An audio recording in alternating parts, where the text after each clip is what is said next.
Start this meeting on time, it's 5:30. You're gonna have to do it. Oh, wow, that's quick. We need to call Mr. Herman. Yes. Is Jeff coming in? Sorry, I'm being safe today, Mayor. No, no My worries. mask, between these two. I don't want to get anyone sick in case I have something. Well, it's always nice to be between the best. Exactly, it is. 560. Actually, we get Hey, to Larry, sit do you know by what the best. Yeah, right. Is Jeff coming in? Supposed to be. I haven't heard from him, let's put it that way. I thought we had to do the numbers before.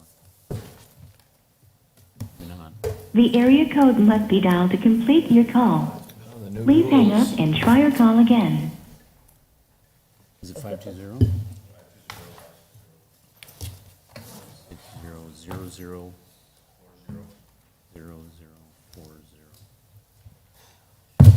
Anyone for the forklift? I don't know who can help. For the what? The forklift, to help with the Not yet, but I'm working with Larry on food. it. Okay. We'll figure it out. I've never heard back from Richard. He only Yeah, responds when he wants. I know. Matt?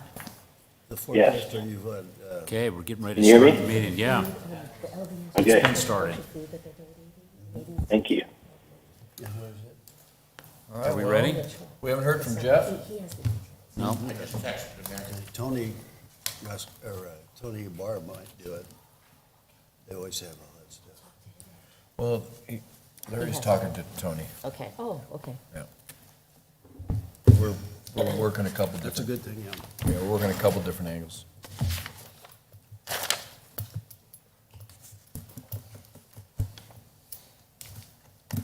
Hello, audience. Hi, Donna.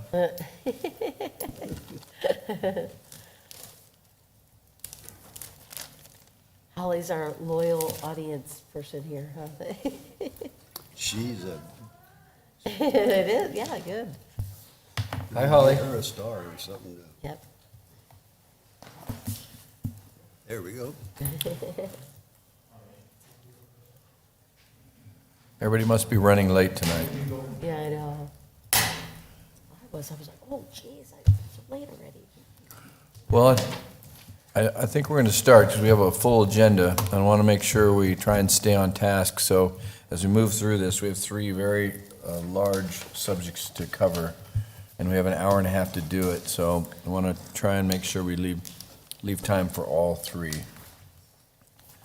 So as we go through this, item number one on the agenda is a presentation and discussion on the city charter. So I think, Stephen, you're going to handle this? Yes, Mr. Mayor, thank you. So we're just going to, as you know, at our last meeting, we approved the council committee members that are going to serve on that. That's going to be seven members of the community. But before we start that meeting, we want to go through a couple of things of recommendations that have come from staff and from the council, and make sure that the council's all on board with this, and making sure that you have any additional ones that you want the committee to look at. This is obviously just a starting point, so it doesn't mean that this is the only thing that we're going to see, but because even the committee could come up with a few extra ones that they want to too. So Yeah, and there's no action or anything we need to take on this, so it's really just more informational and feedback to staff in terms of what we want the committee to look at. yeah, so it's anticipated that the committee will start meeting in a week or so, and we need to have that done before the end of February. So we have a short order to accomplish. So we're going to get started here. So I'm just going to go through this. If you have the charter in front of you, I'm just going to go through each section, starting in the very beginning of ones that we're looking at. The first one is under Section 3. This is Article 1, Section 3, which is the powers of the city. And this comes out of our planning department.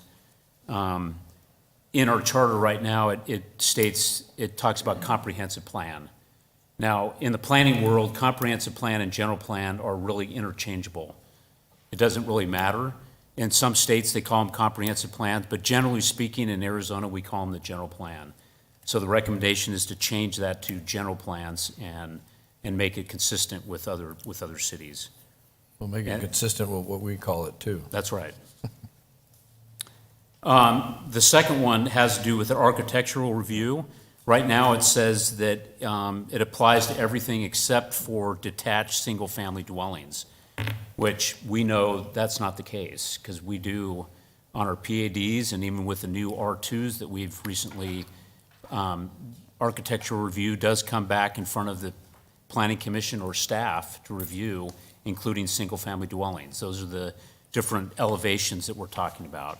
So we need to change that to allow it to happen for detached single-family dwellings. And feel free to pipe in anytime that, you don't understand something. I think, Stephen, also that one of the things we're trying to do is make our city charter consistent with what we're doing. Yeah. That's really the Right. focus here. It'd be very helpful. Yeah. So then we move on to the term of the mayor. It's proposed to change that from a 2-year to a 4-year, and then to eliminate the term limits. Yeah, and let me chime in on this. This is just to have the committee look at it. Yeah. To look at the feasibility and whether it's something that the community even wants. If they don't want it, then it doesn't need to be in there. If everybody feels that it's fine the way it is, then take it out. I just wanted them to look at it. That was me. This was my suggestion, so. Yeah, the last time they did this in 2007, a lot of these same things were brought up, and the committee said, no, we don't want to do that, we don't want to do that, and Yeah, so So we'll see what it- they come back with. yeah, it's ultimately what the committee decides. So those are the Stephen, ones. when you go through this with the committee, do you give background information on what other cities, like, hey, these cities, this is why we're looking at it, some cities are going away from this, and, or no, is it just, hey, let's just have discussion on this and No, have we that? do have that background. The Okay. league actually put together a document for charters, and it shows all the ones that have mayors for 2 years or Okay. 4 years, and Okay. so it's a mixed bag, but we Okay. can provide that information to To the the committee committee. members. Okay, thank you. So the next one has to do with the city manager. And I guess I bring this one up not because we feel there's an issue with this, but mainly when you're trying to recruit for a city manager. I've been in several states. Most city managers have contracts. Not usually the case here in Casa Grande because a lot of it is spelled out in the city charter. And so that can be a pro or it can be a con. And so I just want to make sure that we are marketable in the fact that you may have some city managers that come here and then they go, oh, we don't really offer a contract, or it can only be 2 years long, and the other stuff is provided in the charter, and then they go, well, I'm not interested in that because I'm used to having a contract that spells out everything, including compensation, terms, benefits, termination, all that is in a contract. But in the charter, it spells out certain things related to termination or to even hiring. And so Does the current charter preclude a contract? it doesn't preclude it. Okay. It doesn't preclude it, doesn't but it limits require it to 2 years. Okay, gotcha. Brett, you had, No, I Hey, Mayor. I was just Yeah, gonna agree, agree. yeah. Go ahead, Matt. I have a question. Go. Stephen, when they go to this committee meeting, excuse me, are you going to provide them with examples, like you said, the stuff from around the state about 2-year, 4-year terms, and also contracts and stuff, provide the committee members some information on that so they have it in front of them? yes. Okay. I figured you would, but thank you. Is there any questions about the city manager one? I just know what my preference is. This is what? Who your preferences? So as we move on, and Article 4, we have a couple, the city clerk and the city treasurer are currently state in our charter that they're approved by the city council, which is a little different in the sense that both those positions actually report to the city manager. And so when you have an approval of those by the city council, it makes an extra element that's a little different. And so the idea would be to either remove or change that in the city charter. The other part of it is when we talk about the city treasurer, we don't really have a city treasurer. You could probably interpret that as being the finance director, so we could change that. But right now, yeah, I mean, it lists it as a city treasurer, which we don't really have that title. And then the final one is under the city attorney, and I wrote that right in there. It says right now that the city attorney shall represent the city in all legal proceedings. Well, right now, he doesn't do that. We hire external counsels for a lot of different things, workers' comp, sometimes when we have claims against the city. So we want to change the wording on that so that we're not in violation of it, in the fact that I'm sure that Brett is aware of everything that's going on, but he's not doing all of those. And so we just want to make that change.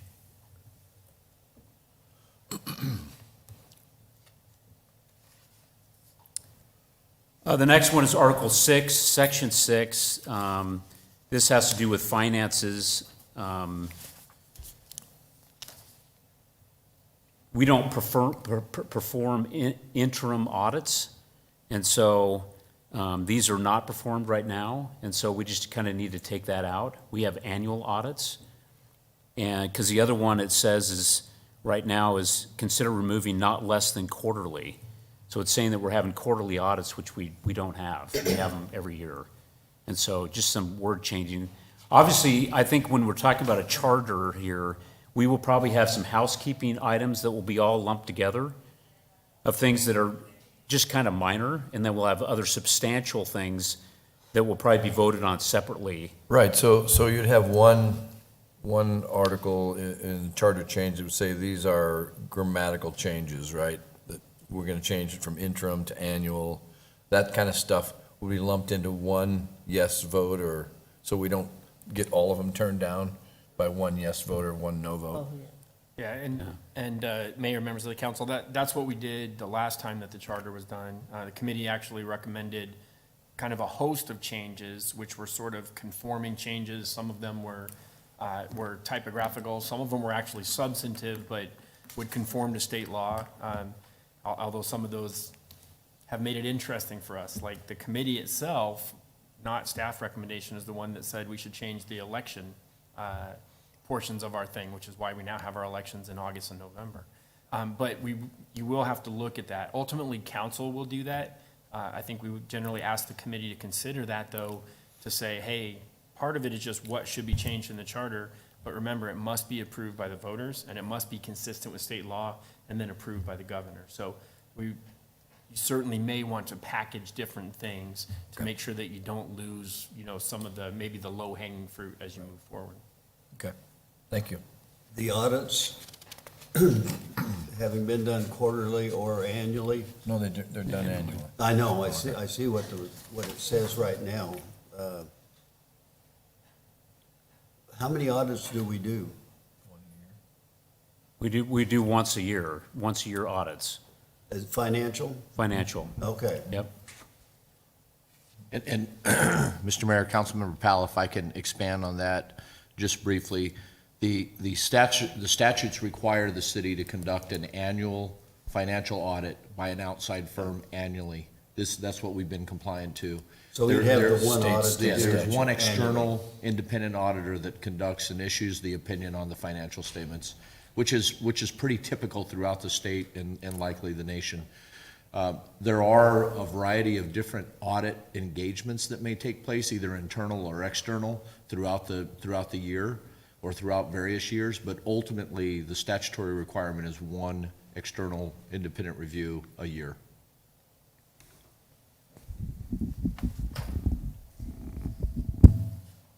Okay, we good?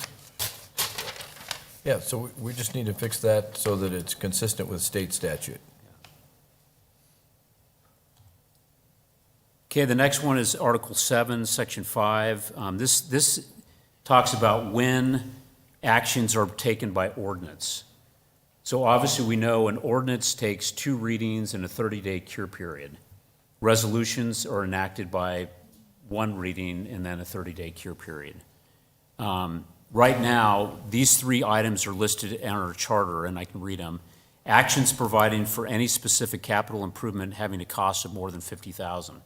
So anything that costs more than $50,000 is required as an ordinance. Number two, actions providing for the appropriation or expenditure of any public money in excess of the sum of $50,000 unless the amount has been appropriated in the current budget. That's been I think, a little bit confusing in the past, because what actually has been appropriated in the current budget? So if we have a line item that has $150,000 in it, has something that's over $50,000 been appropriated in the budget? Well, maybe if it was completely spelled out under each project, you may be able to argue that point. But in most cases, we've taken the position, anything over $50,000, we're taking back to the council. And so our proposal is to either increase these amounts. Obviously, these were amounts back in 2007, and they were upped at that time, so they either need to be upped again. I guess my suggestion would be not even to have dollar amounts in there, because the minute you put dollar amounts, it's in stone for a while, and you can't, it's going to require changing it again when you do it again. We do have a procurement code, which we could alter that by ordinance and change it, and that would allow some more flexibility, and it would only have to be done by an ordinance instead of taking it to the vote of the people. Obviously, we're trying to become more efficient with some of these too, in the fact that when we release a contract and it's over the $50,000, there's a process that goes involved, and if we were to change that to make it a resolution, because it doesn't necessarily have to be an ordinance. We could make it a resolution over the $50,000, then it would be one reading and a 30-day cure period. We'd shave 14 to 21 days off the process, which would be beneficial to the city and it'd be beneficial to the contractor. How So, often do we spend over 50,000? All the time, it seems like. You know, yeah, And here we're over. regularly. Almost, it seems like everything that we do nowadays is over 50,000. And Stephen, I think that with what Lisa had asked about, if we have, other cities to look at and how we do that, I think it will be important for this committee to understand for those communities like us, how they do it, because I'd be interested in knowing how they've changed theirs, to fit that. What their rules say. The other one is number 5, which none of us even know what this means. Maybe the fire chief does. But it says actions providing for the establishment or changing of fire zones and limits. No one even knows what that is. So our recommendation is to eliminate that, because we don't believe we use that at all.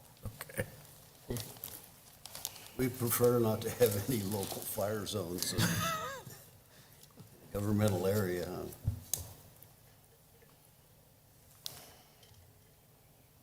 So then we go to the next one, and this is talking about the second reading. And this is really interesting. Brett actually had explained this to me a couple times, because I was confused as to why we're even doing the second reading. Because when you read in the charter, under the second reading section, under the ordinances of the charter, it doesn't mention anything about a second read. It's actually found in our emergency clause in section 7.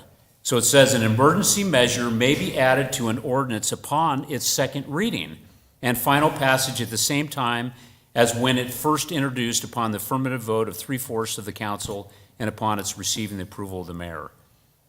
So based on that, that's why we were doing the second readings, not because it says that in the other section where it should be.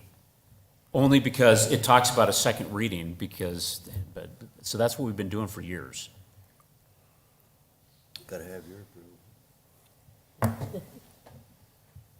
And frankly, I don't even know, how long have we been doing the second readings? For as long as? Decades. Yeah. Yeah, I think it's been a consistent interpretation of the charter since it was adopted. So we've always had 2 reads. And you can look back at some of the committee. This was one of the things that was recommended by staff at the last charter committee. And the charter committee at that time, largely, it was a very different time in around 2007, but actually said, no, we don't want to do that. because sometimes there's not enough information out there until you've actually heard the item. So they liked the second reading at that time. Staff, I think, is Of course, we looking at it didn't, we didn't do the today. number of study sessions that we do now. Right, and now it's on television, now you have the web, we have a lot of different information, which is why I think that staff's recommending looking at it a second time, to say, hey, do we really need to have these second readings of ordinances? But that's also why we're visiting with you tonight, to find out if you really like second reads, then, because ultimately you'll have to make the recommendation. The committee's going to make the recommendation to you, and you're going to decide what gets placed on the ballot. But I think that you made a very good point that times have changed from 2007 to now. We have opportunities for people to be involved and to understand, if they wish, through all the different, media outlets that we have. Yeah, and again, this kind of also goes back to what Lisa and Donna said, what are other cities doing? What's happening out there? That would be helpful to try and also understand. It's part of what we want to do, isn't it? Yeah, directionally where we want to go. And I think on this item, we tried to find a city that had a second reading, I don't think we could find one, so. Well, there you go, just answered that question. And it's Okay. pretty rare that we vote on something and then just say, oh, well, we'll wait for the second reading. We don't really do that. Right. Ever, I don't think, right? I mean, we usually try to take care of something, we'll table it before Right, before it gets approve, there. or, yeah. Do we ever do final passage at the same meeting? That's, a number of cities do different things, right? Not a lot have second readings where you actually vote twice, which is what we do. Some cities, though, require that you do a first reading, and you don't do anything. You just read the ordinance, present the ordinance, and then you come back at the next meeting to actually discuss it. Ours is a little different because we actually vote twice on it. We discuss it at the first reading. So you kind of have different things, on different cities kind of look at it different ways. If you just took out the second reading piece, you'd be able to pass it at your first meeting on first passage without an emergency clause. So that's why it didn't pass at the last charter committee, because they wanted kind of that second bite. But given that the times have changed significantly in terms of the information that's out there, the ability to have everything on the web, the paper, being digital for even the people that, don't want to get the paper in hard form when it gets rained on like mine did all weekend, it's available to do that, so. Seems like a lot of times the second reading, when you're skipping a meeting before you can confirm it, it gives us a chance, if we have questions about something we've handled, which has happened very often, and want to make sure that everybody's kind of on the same page if they have questions or whatever. But I think to the mayor's point, because we have study sessions now where, we didn't before, I think that helps, take away some of that question. And I think it's just gonna be a habit we have to get into, to make sure that if there's questions, we table it, or Right. ask, for further discussion, whatever. So I think it is gonna be just a habit, Yeah. changing the way we do it. Okay, The final one on this slide has to do with the publication of ordinances. And so we have to publish in the newspaper twice the full ordinance. So it goes to the newspaper, and that's a sizable cost to the city. I mean, I think we're close to $30,000 this year that we're in publication costs. And so in this day and age, I don't feel there's a need for that, because we have Facebook, we have other avenues for people to get a hold of this information, and actually publishing it twice in the newspaper in the entirety is pretty substantial. The only thing I would do a caveat on that is that my understanding is we were going to be looking at changing it just to be consistent with state law. Okay. The biggest change, because state law requires that we publish the ordinances anyway. The bigger piece is really deciding how many items you want to do by ordinance. And you can see we've tried to limit some of those. For example, since capital improvements over 50,000 have to be by ordinance, this year we asked you to adopt one ordinance approving all of those, so we could then do resolutions. So instead of doing 20 ordinances, we did one ordinance and 19 resolutions, right? And that saves a significant amount of money.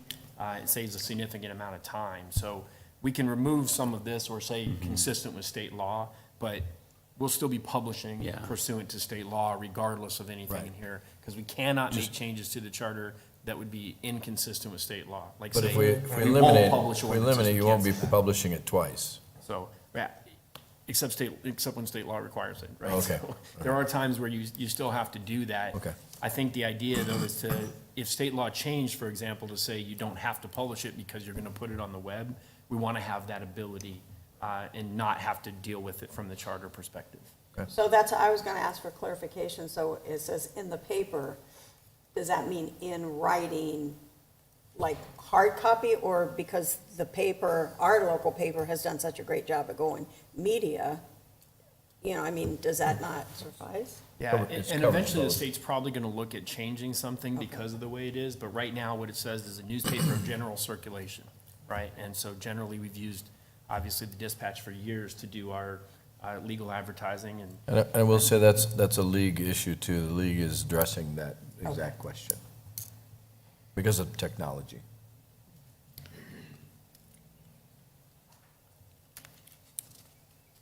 So the next one has to do with the judge. Obviously, the judge selection process can be somewhat cumbersome. Right now, the judge term is the same as the mayor, and a committee selection is required. And so the staff's recommendation is to change that a little bit to allow some language to make it either for a longer term or that the council can allow the incumbent to keep going without having to go through a process.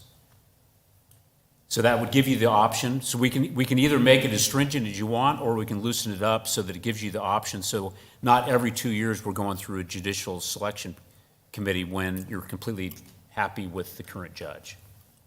And if I'm correct, the last time we did this, the committee themselves came back and said, we suggest 4 years instead of 2 years. Anyway, Okay, well, let's let the committee look at it. Yeah. Okay? Anybody have any other comments or questions? Matt, do you have any comments or questions? No, thank you, Mayor. I'm good right now. Anybody You guys else? covered it well. Bob?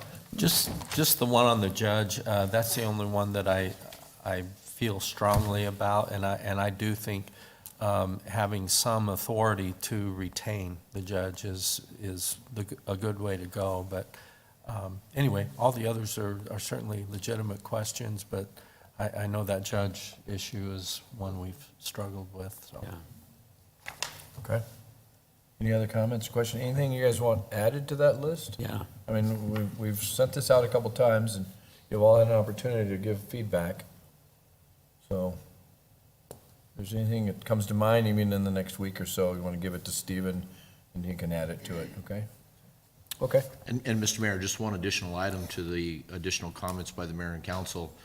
Certainly, once the committee begins to meet, they may have some changes that they may be proposing as well. As Mr. Wallace has pointed out on a couple of occasions, ultimately, they'll be coming back with some level of recommendation in a report that mayor and council will consider essentially that will drive what may or may not go onto the ballot. Right, and our timeframe's pretty short, That's right. so this has to be solidified by when, Larry? April? End of February. End- February. Oh, end of February. The people that are responsible for this, who actually is it? The committee? We picked them on the last council meeting. No, Let's I'm see, I don't- talking about the ones that are gonna, I didn't bring the list with Our me, but committee I can members? remember Yeah. Rebecca Como, Nancy Kaywood, Bob Donovan Jackson. Kramer Jr., Bob Jackson, Bob Jackson. Am I Mike missing? Cruz. Oh, Michael Yep, Cruz, Mike's yep. good. No, what I was thinking about is the idea to come up with the structure of this, where did that come from? The structure of the committee? Of what we're doing, yes. similar to what we did last Yeah, time. well, the last time we did it, I think there were 16 members of the committee, but we struggled to even get 7, frankly. I mean, literally, it took me months to get a hold of people, and some people said, I can't do it. So we struggled even to get 7 to get on there. Probably more the merrier, really, you want, just because you need people to go out and support that when they start talking to the public. So is this just local, period? There's nothing to do with the state or anybody else or whatever? Nope, this is just our charter, our city charter. Okay. Okay, any other questions, comments? Okay, just a reminder, we've got about 30 minutes to cover 2 more topics. So, Don't we have an hour? oh, I'm sorry, I got an hour. Never mind. 30 each. We're right on schedule, Mayor. Yeah. Perfect. 30 minutes each. So, Scott, I imagine you're handling the next one?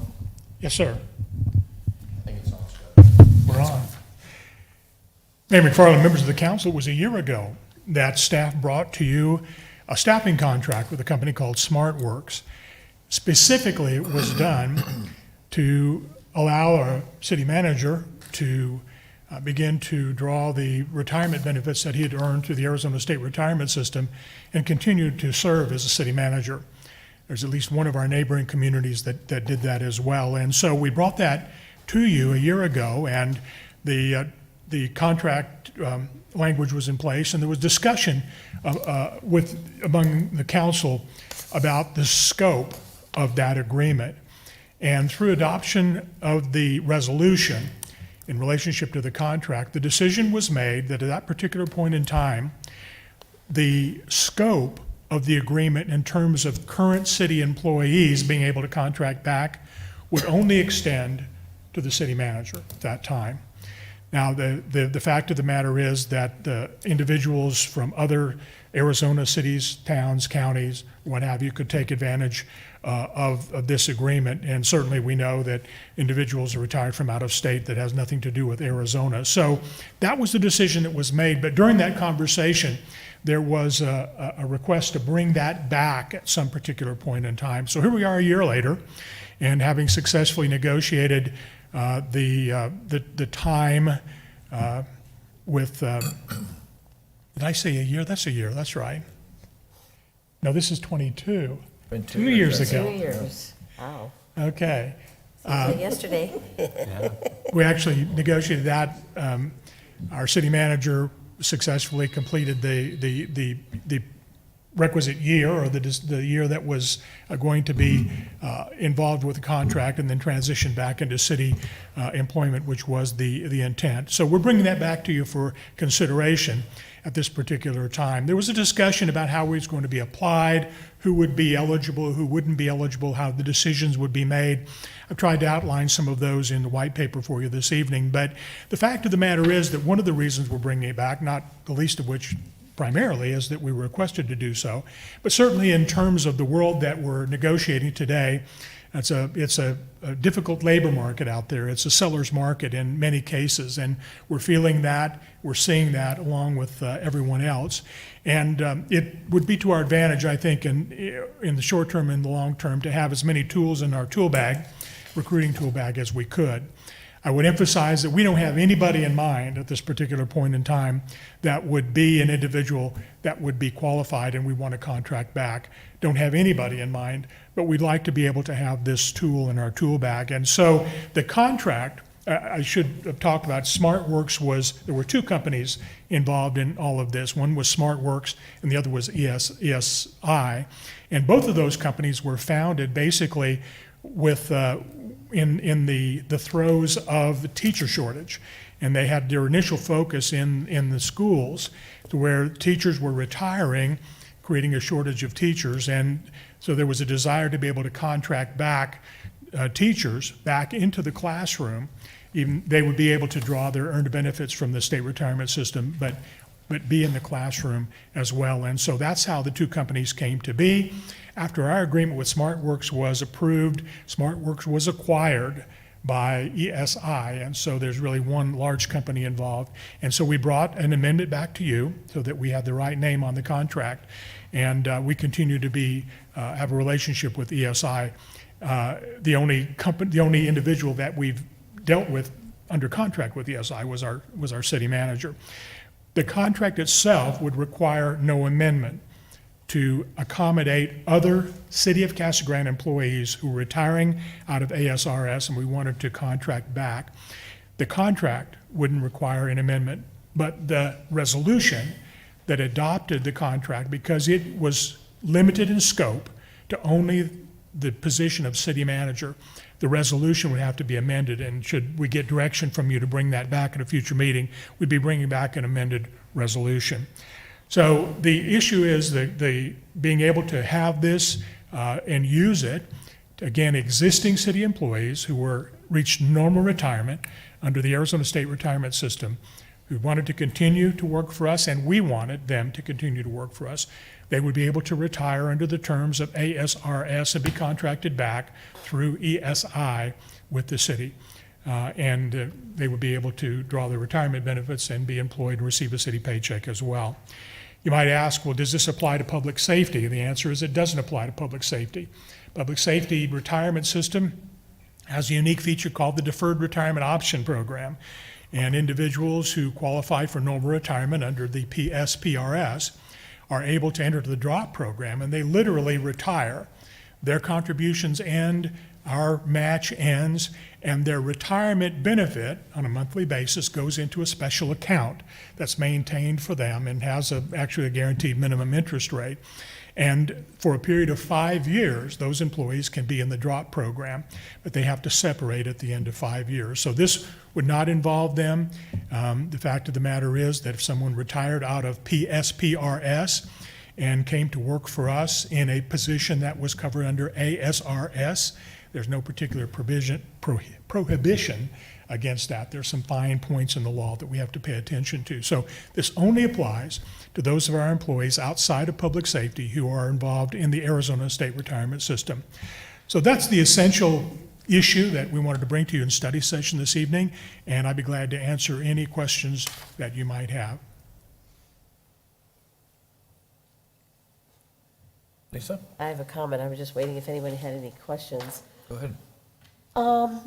I just, like before, I just am a little concerned about opening this up to all employees. I do believe that, I understand your point that we need tools in the toolbox, and I know there are certain circumstances where we might need to maintain, someone with the experience. As with Larry, I don't regret it. I support it. I'm 102,000% happy we did this with Larry. However, my only concern, Scott, is that, and I understand the teaching, the education piece, because I think it's a different industry, and because there's a shortage of teachers, there might be a need to bring teachers back, that are going to retire because you have such a shortage. But with the city, and pardon my mask, I just want to be safe, with everyone.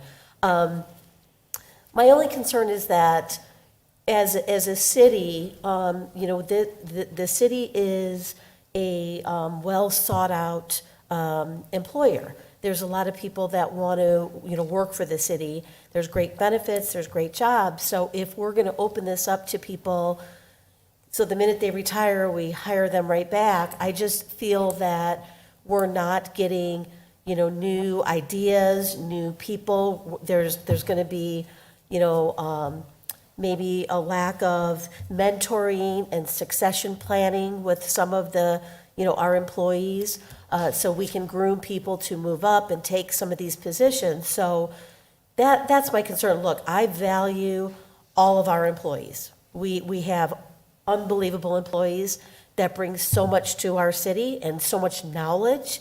It is valuable, but I do believe that change is good too, and if we're going to just keep this cycle and, that where people are going to retire, come in, that concerns me. And I understand, I don't know, you say you don't have anyone in mind, it might be a case-by-case basis, but I get concerned with consistency too. If you, allow one person, then how are we not allowing it for everyone else?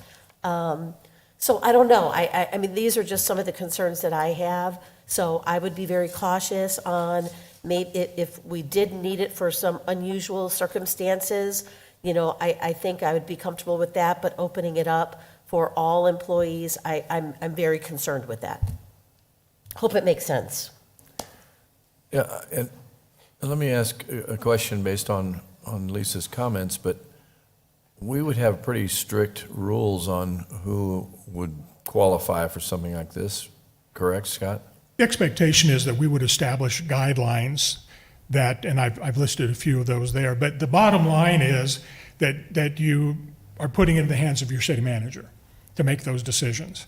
And so it's an issue of communicating your feelings or your policy to the city manager, but it's also an issue of trusting that he's going to make the right decisions. But we will have guidelines, but ultimately, bottom line, it's the city manager's decision. Right, but there would be some qualifying requirements. This is not, I mean, at least I use the word, kind of open it up to all employees. Well, it's not really opening it up to all employees because they won't all qualify. At least I wouldn't But the expect. qualifications were pretty broad, that you can't have a negative, Well, I think some of we the- can make those a lot more Right, strict, okay. right? So we can affect that, and that's some good communication, I think, back to Larry and the staff, to say that, maybe before you bring it back, come back with some little more strict requirements in terms, in other words, this should be the creme of the creme that you want to rehire back in the city. And I agree with, needing the tools and trying to, have some process in place to try and take advantage of any good employee that we want to keep, or bring back. Bob? I have similar concerns to what Lisa has, maybe a little bit different specifically, because I see this transferring the incentive or the beginning point of it back to the employee. An employee may desire that when they reach their retirement age and points, that they be allowed to come back to the city. And I have to assume that would be some kind of an application process to open that door. And where ultimately my concern is that how do we protect ourselves? How do we protect the city from grievances, from lawsuits? Because eventually there's going to be somebody that gets turned down when their buddy just got approved 6 months ago. And I don't know how you defend that, and I'm afraid that the common practice would be, well, if you check all these boxes, then yeah, you qualify, and we'll hire you back. And to Lisa's point, I don't know that that's always is a good idea. Some attrition, some rotation is good for the city, and I don't know how we would control that. Mayor, to your point, maybe if this comes back to us with some more clear rules and regulations, maybe it would look more attractive. I also hesitate to throw all this on Larry's shoulders, because he would be the ultimate authority, and for him to have to say, yes, it's okay for you, but not for you. I think that's a tough position to be put in. If I could speak to that point just for a moment, because there really is an issue of parity here with PSPRS. The idea of a police officer or firefighter going into the drop program is absolutely unilaterally the employee's option. We don't have a choice. Right. Okay, so there is an issue of parity, or an issue of trying to treat employees somewhat the same in relationship to continuing employment, although it's seamless on PSPRS with the drop program. So I simply wanted to point that out, that we talk about whose option it is. In terms of someone in PSPRS, we have no choice. Right. But Scott, how could we, to Bob's point, how can we make sure we protect ourselves and protect Larry in terms of potential lawsuits because we disparaged against one person versus another? I know that's probably an impossibility, but I mean, there's got to be some ways that we can put some system in place that would allow us to, at least have some protection. If I put my risk manager hat on for a moment for you, there's absolutely no way that you can protect against the possibility of someone alleging discriminatory treatment. The one good thing is that pretty much anybody that qualifies for this program is going to be over 50. So you're not going to see an Age Discrimination in Employment Act lawsuit, because everybody will be over 50. But someone could allege that I was treated differently because of all the other 6 protected categories: age, race, sex, national origin, disability status or what have you. Those risks occur. We have those every day. Well, and if so, I mean, if it's okay with everybody, I think we should move forward with it, but come back before we have a vote on it with more defined, Mayor? with a more defined process, I guess, so that I think either we feel comfortable or we won't, right? So, I mean, we can say no at that point in time. I don't want to put a whole lot more burden on somebody to put a lot of work into this if we're going to all just shut it down. But I think it's an option that we should probably look at. And Matt, you had a comment?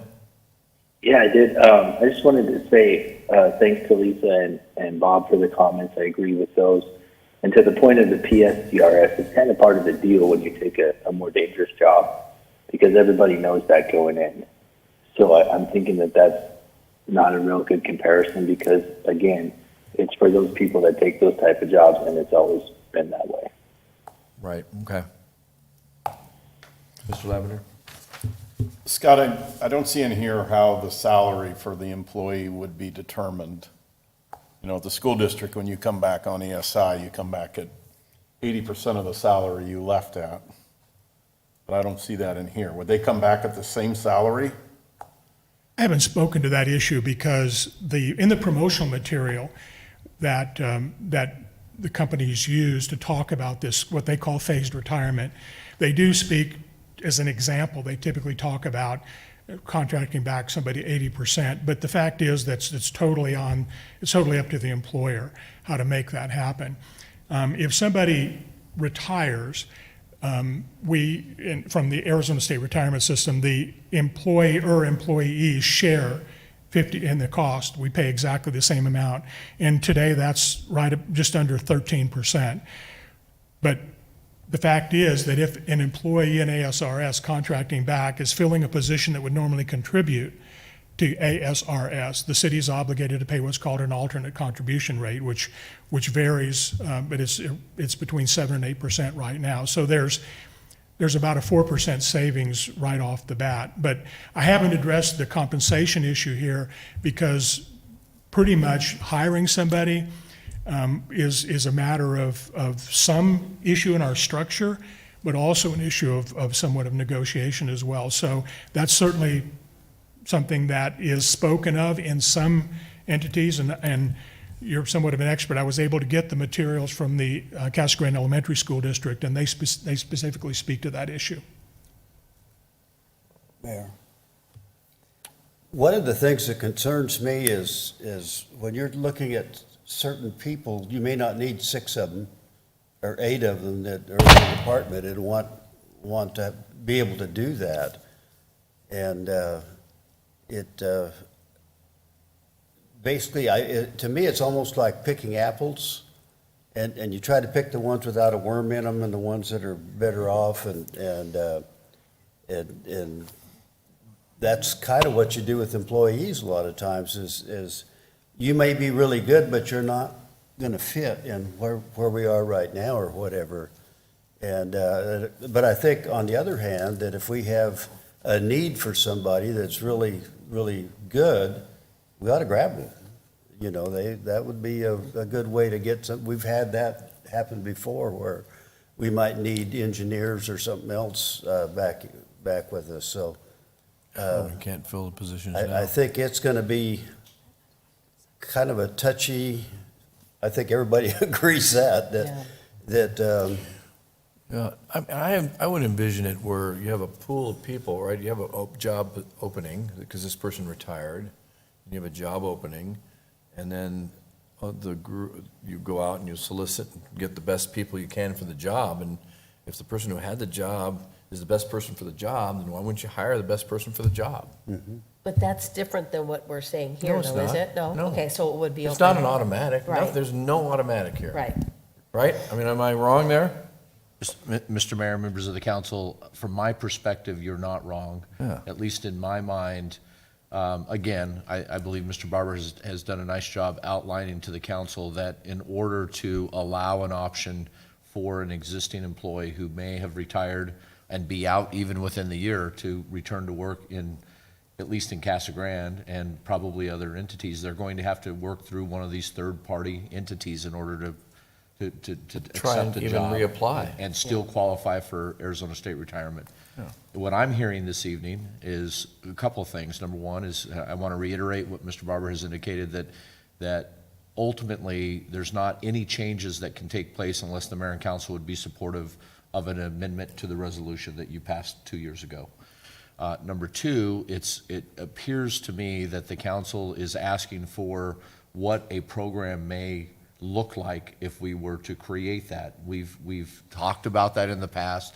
We talked about that during the last conversations that we had with all of you 2 years ago. Ultimately, it was decided to limit the scope of that, so we've got what I consider to be some parameters that we can revisit and ultimately come back to the mayor and council with a program. But to your point, Mr. Mayor, I think the program would define that. I mean, if at the end of the day, the council is open to allowing this tool for us as an organization, only if an employee would reapply and then it become an option to hire on at ESI, you know, I think that we have some flexibility and the program can be somewhat broad. Councilmember Lavender brought up tonight the issue about salary.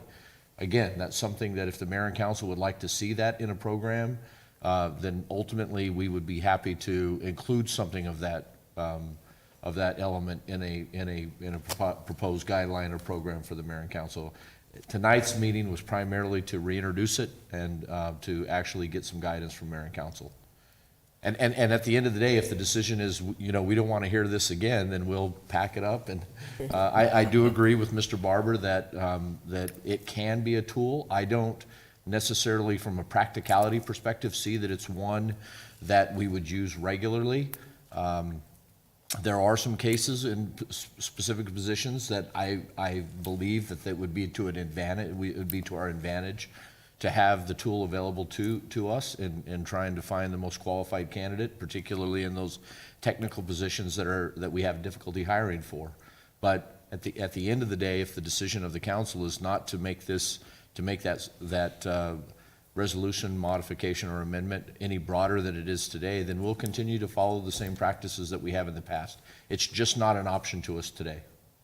And I guess just one other thing that I would close with, Mr. Barber had outlined the fact that we do not have anybody in mind.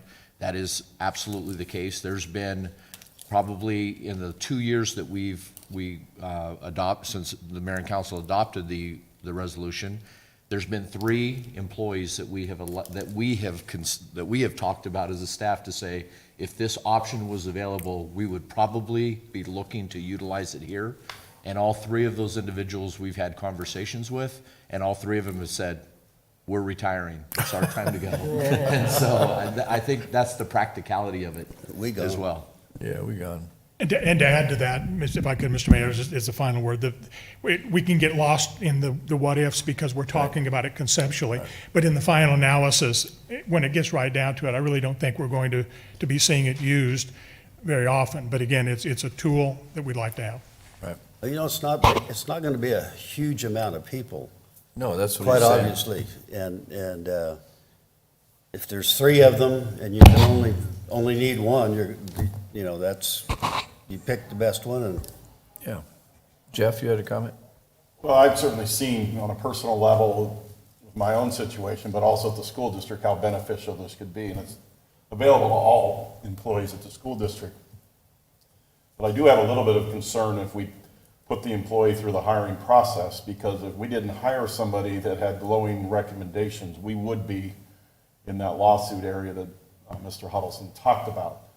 So I don't know necessarily I would want to have to put people through that process, and we would really have to look at, how we do evaluations and things like that, because that could really open up. It takes a lot of discretion, doesn't it? Yeah, but it has been very beneficial for our school district to bring our very best people in.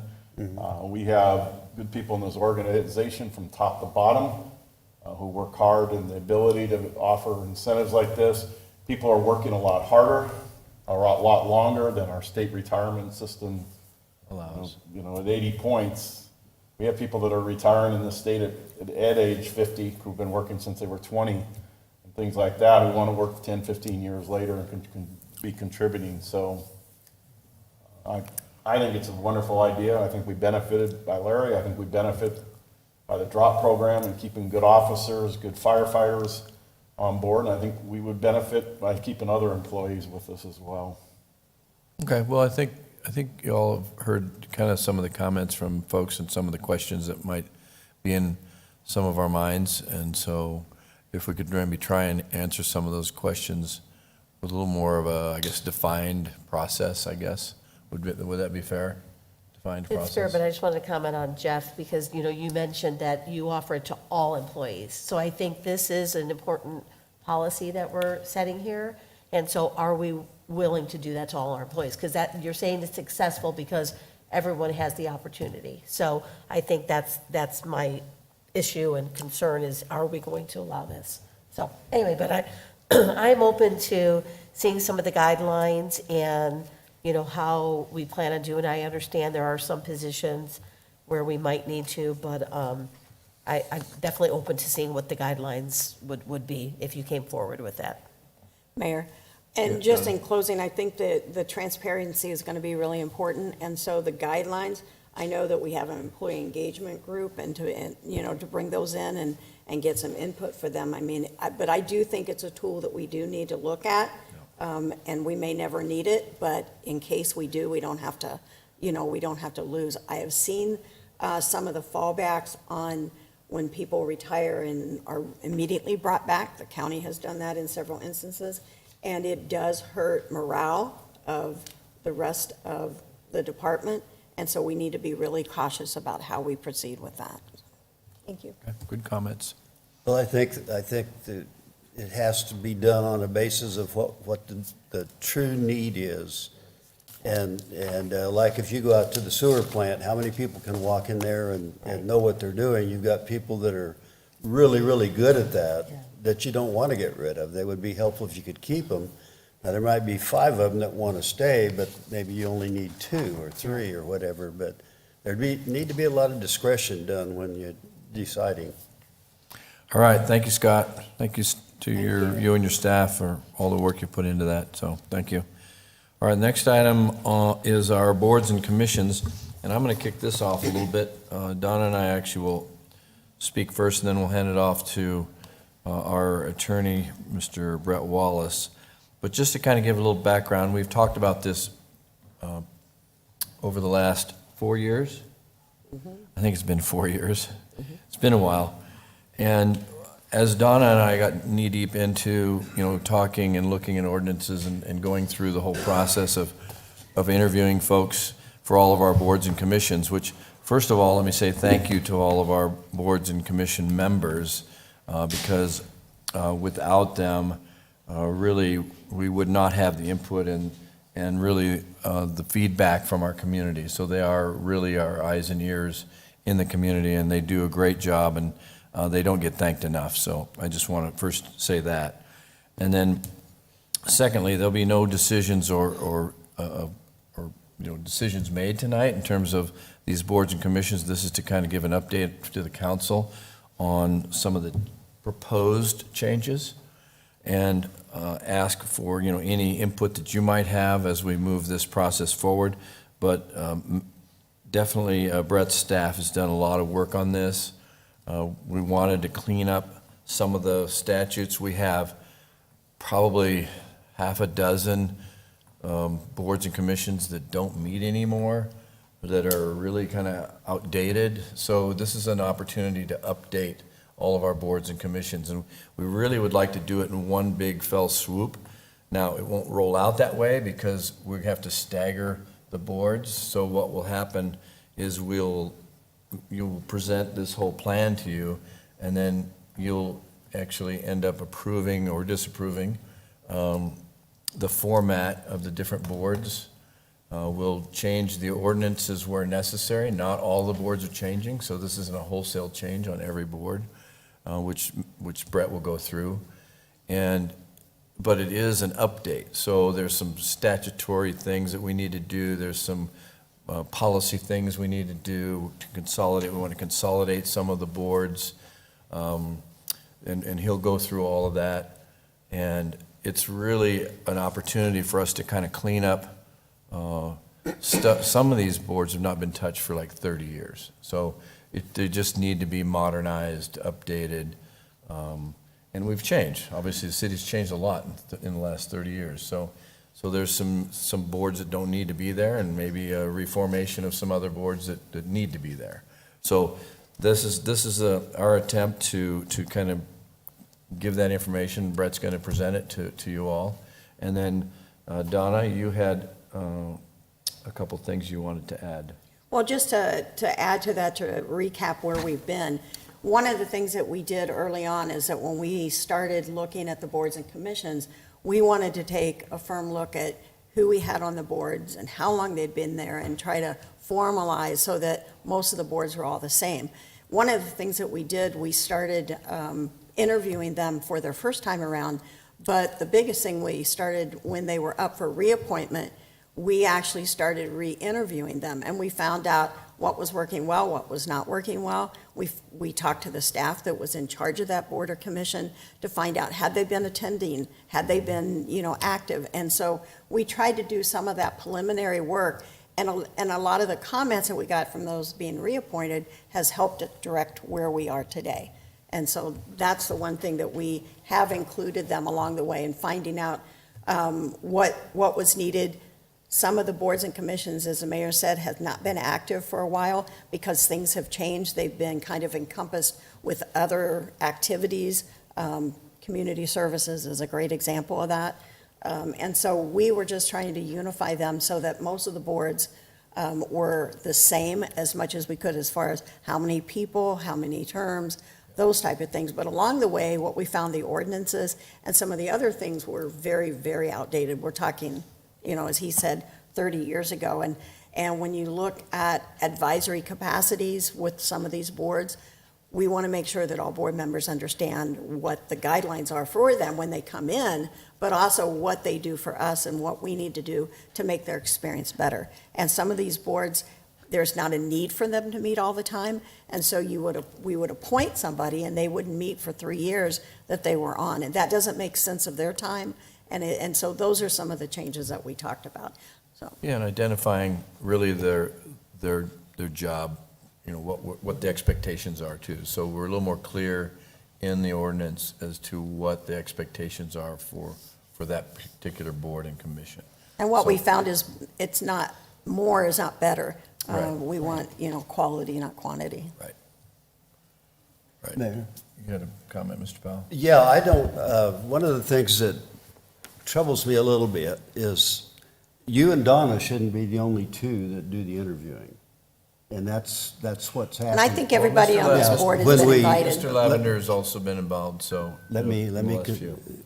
continue, is basically what usually happened if we were doing a planning committee, they would pick whoever was in charge of that, and they would come and interview. The mayors don't normally come. They normally have council people that go in with somebody else on that, and it keeps us opened up to what's going on. And I think that's one of the things that we've missed out on, and I don't think it's a good idea to have just two people that do it routinely. Well, I will tell you that you've all been invited to be part of those interviews, and the only two that have taken me up on it is Donna and Mr. Lavender. So I don't want to get in a, Well, I did. I had to ask to be in it, but no, everybody was offered. that And was- statutorily, the mayor is the one who puts up the candidates for these positions. So from that perspective, it's my responsibility to pick the candidates. Now, I think it's a good idea to include the council. I think the council should be involved in it, and I've tried to involve the council as much as possible in all of these. So I'm not sure where you're going with that, but. Well, as I say, I think that the more you can use people in our community that want to help, want to be part of something here, I think it's a real asset. I agree, don't think totally. it's an issue. And as I say, I think that that too often we don't get probably the normal people we would want in certain committees, but most of the time we do. Most of our committees are staffed with people that can handle it. But it would be a good feeling to have the council take turns with, not even with you, with somebody else that's the head of a department that we're dealing with. That's what usually used to. We'd have the department head come in and then ask questions, and he would normally have the information, okay, that'd be good for that, or that wouldn't be good for that. But as I say, I hate to see us depart too much from having these commissions. Everything we have here does exactly everything you're talking about. We're not departing from any of our rules in terms of how we choose people for these boards. This is purely just cleaning up some of the ordinances and some of the policies that we've had. It doesn't change anything in terms of how we go select people for these boards and How do commissions. we know which ordinances are changed, though, when you do that? You're going to see them all. Right When? now. Well, this is a study session, Mr. Powell. So the goal here is to bring you up to speed in terms of all of the things and the changes in the boards. Now, ultimately, Brett has the new ordinances that he's drawn up, and that you will be given those new ordinances. I don't think you're going to go through all the ordinances tonight, because it's mega pages. So, but you will see them before you vote on them. And we'll go through the changes so you can get the general gist of structurally how it might change. But again, the selection process and who we put on there and how we go about getting them on there is not part of this process whatsoever. All right, so that's still, Carla's going to post it in the paper. We're going to advertise for openings on the boards, whatever board is coming up, just like we've done in the past. And I promise that you will have an opportunity to sit on that review and we do it with staff in situations where staff is available and/or it needs to be there, because some of these boards, staff doesn't need to be there, but they are there probably half of the time at least. So in the reviews that Donna and Jeff and I have done, so that's not changing, Mr. Bell. Okay, none of that is changing. And I understand your point, but I do want to thank you guys, because you guys really have, the last few years, really taken charge and moved and been consistent with, making all these changes. So I do appreciate it. And, Mayor, you have done a good job in reaching out to us when there's a need on commissions. Hey, guys, I'm looking for someone on this. We have to do our due diligence and make sure that we're following up and everything too. But the only thing what Dick's talking about, when you are doing the committee interviews, I don't think I've gotten too many of those, requests or, inquiries if I want to participate. But it's okay. I mean, but just maybe in the future, just remember, maybe, some of us might want to participate.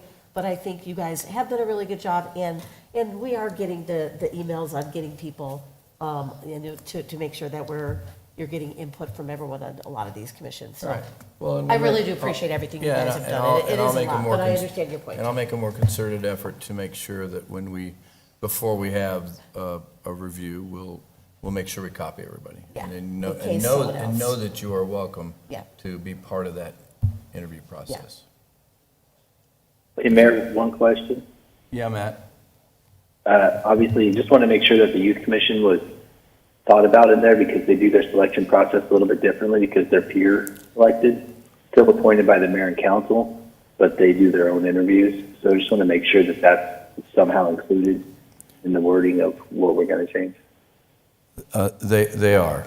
Well, they're actually not changing. So, other than the fact that we are going to have a policy statement in there that allows them to be members, non-voting members of other boards and commissions, like planning and zoning potentially. I just throw that out as an example. And that policy change is in these new discussions. And they're looking forward to the Community Services Advisory Board as Right. well, since they're. Right. That would be another one. That'd be another one. In other words, wherever it's appropriate, then we're going to be able to, the council, at the council's discretion, be able to appoint a youth commission member to one of those appropriate boards and commissions. Thank you. Okay.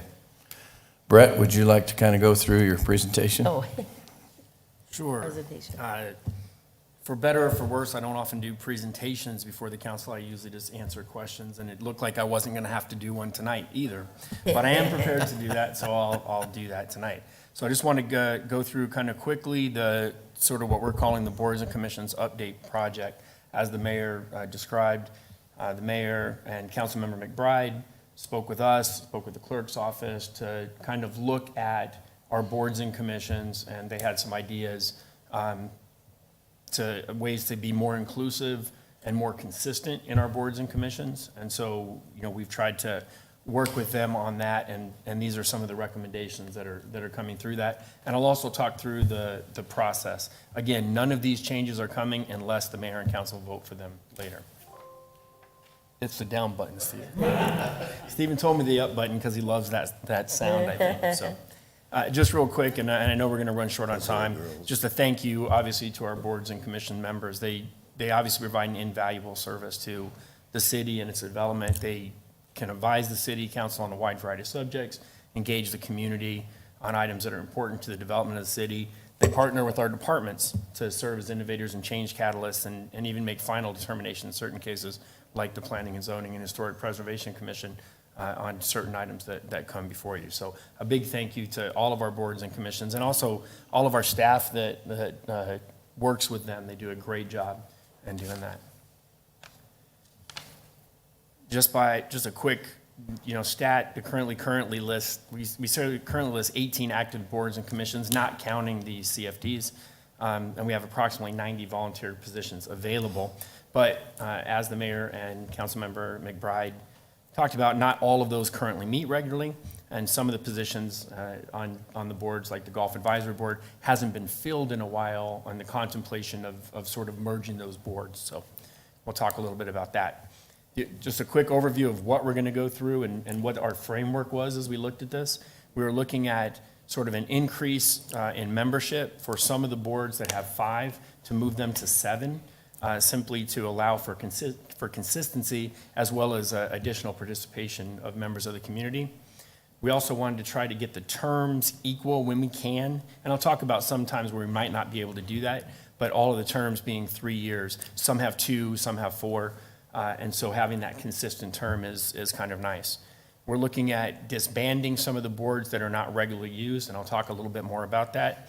Creating new boards where they're appropriate, and we'll discuss that as well.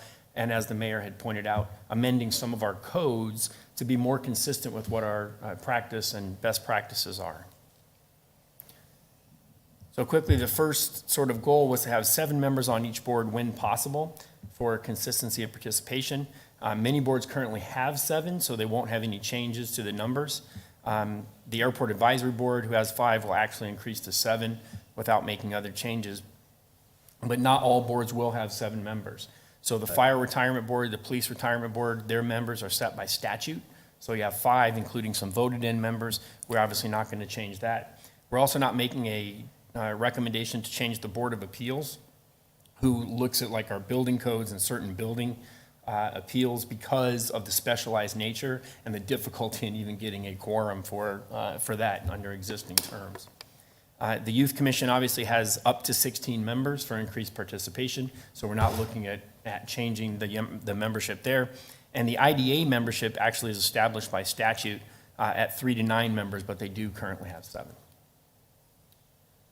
As far as moving to 3-year terms, again, we're going to try to do that where it's possible just for consistency.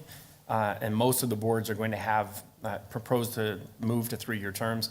The Board of Adjustment and the Board of Appeals, for example, would be moved from 4 years currently to 3 years. And other boards, which we'll talk about a little bit, like the Library Advisory Board, which is currently 4, would move to 3 as it gets reconfigured into the Community Services Board. Some boards we're not going to change to 3-year terms, so while I tell you we're looking at doing that, Fire and Police Retirement Boards, for example, are set at 4 years by statute. The IDA is set at 6 years by statute, and the Youth Commission does theirs annually as a member, as the unique nature of that board. So there's no changes proposed to those. We talk about getting rid of certain boards. These are ones that are not regularly used or needed, and the idea is just to move those board duties into other existing or new boards. One of those, I know that, for example, we've talked about the Personnel Advisory Board. It was available for us under our old personnel policy. Council made a change to move towards a hearing officer format, so the Personnel Advisory Board is no longer necessary. We just want to make sure that that's formally disbanded in the ordinance. Same thing with the Health Trust Board. Council approved moving back to the fully insured model, and now that it's completed its work, we'd remove it from the statute. Some board duties will end up merging into existing or new boards. So for example, golf, library, and parks advisory move into a proposed new community services advisory board. That one's actually been sitting out there on our agenda quick for a long time. But we wanted to kind of get the whole process down together so that you could talk about a number of these and evaluate them before we started to move into those. The Heritage Commission, who really looks at naming opportunities for the city primarily and does not meet very often. So it was proposed that they might merge with the Historic Preservation Commission. That would also probably move from 5 members to 7. So it would give a little bit of extra participation, but just move those duties into that as well, since they rarely do meet. And the Clean and Beautiful Commission has really been gone for a long time.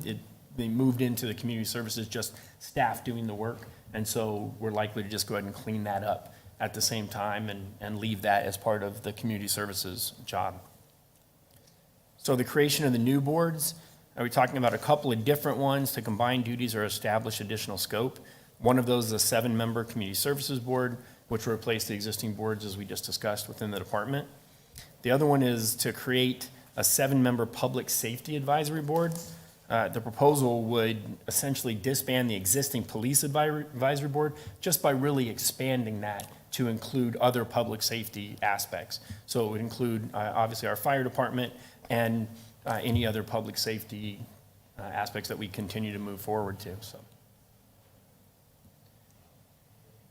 And as the mayor mentioned, there's no changes to many boards. We talk about a lot of these, but a lot of these boards are not going to change at all. Planning and Zoning, the Arts and Humanities Commission aren't going to change. Some boards aren't also changing due to other requirements. Our part-time firefighters Board of Trustees has a unique makeup and a very limited scope, so we're not proposing any changes to that. The Youth Commission and the IDA similarly have either a unique makeup or a statutory requirement that makes us not make any recommendations to change those. And then the other generalized changes that we're looking at, these are some of the things that are in our code, and always look at when we're doing these if we can sort of clean it up. So one of the pieces that we have, our code currently requires all members to be electors within the city. And the council policy has always been that it'll be a resident, but the council can waive residency requirements when it's appropriate. So I think we just need to clean this piece of our code up. There are certain ones like the IDA that by statute have to be electors in the city, so that obviously wouldn't change, but your generalized board thing would just be more consistent with what you do.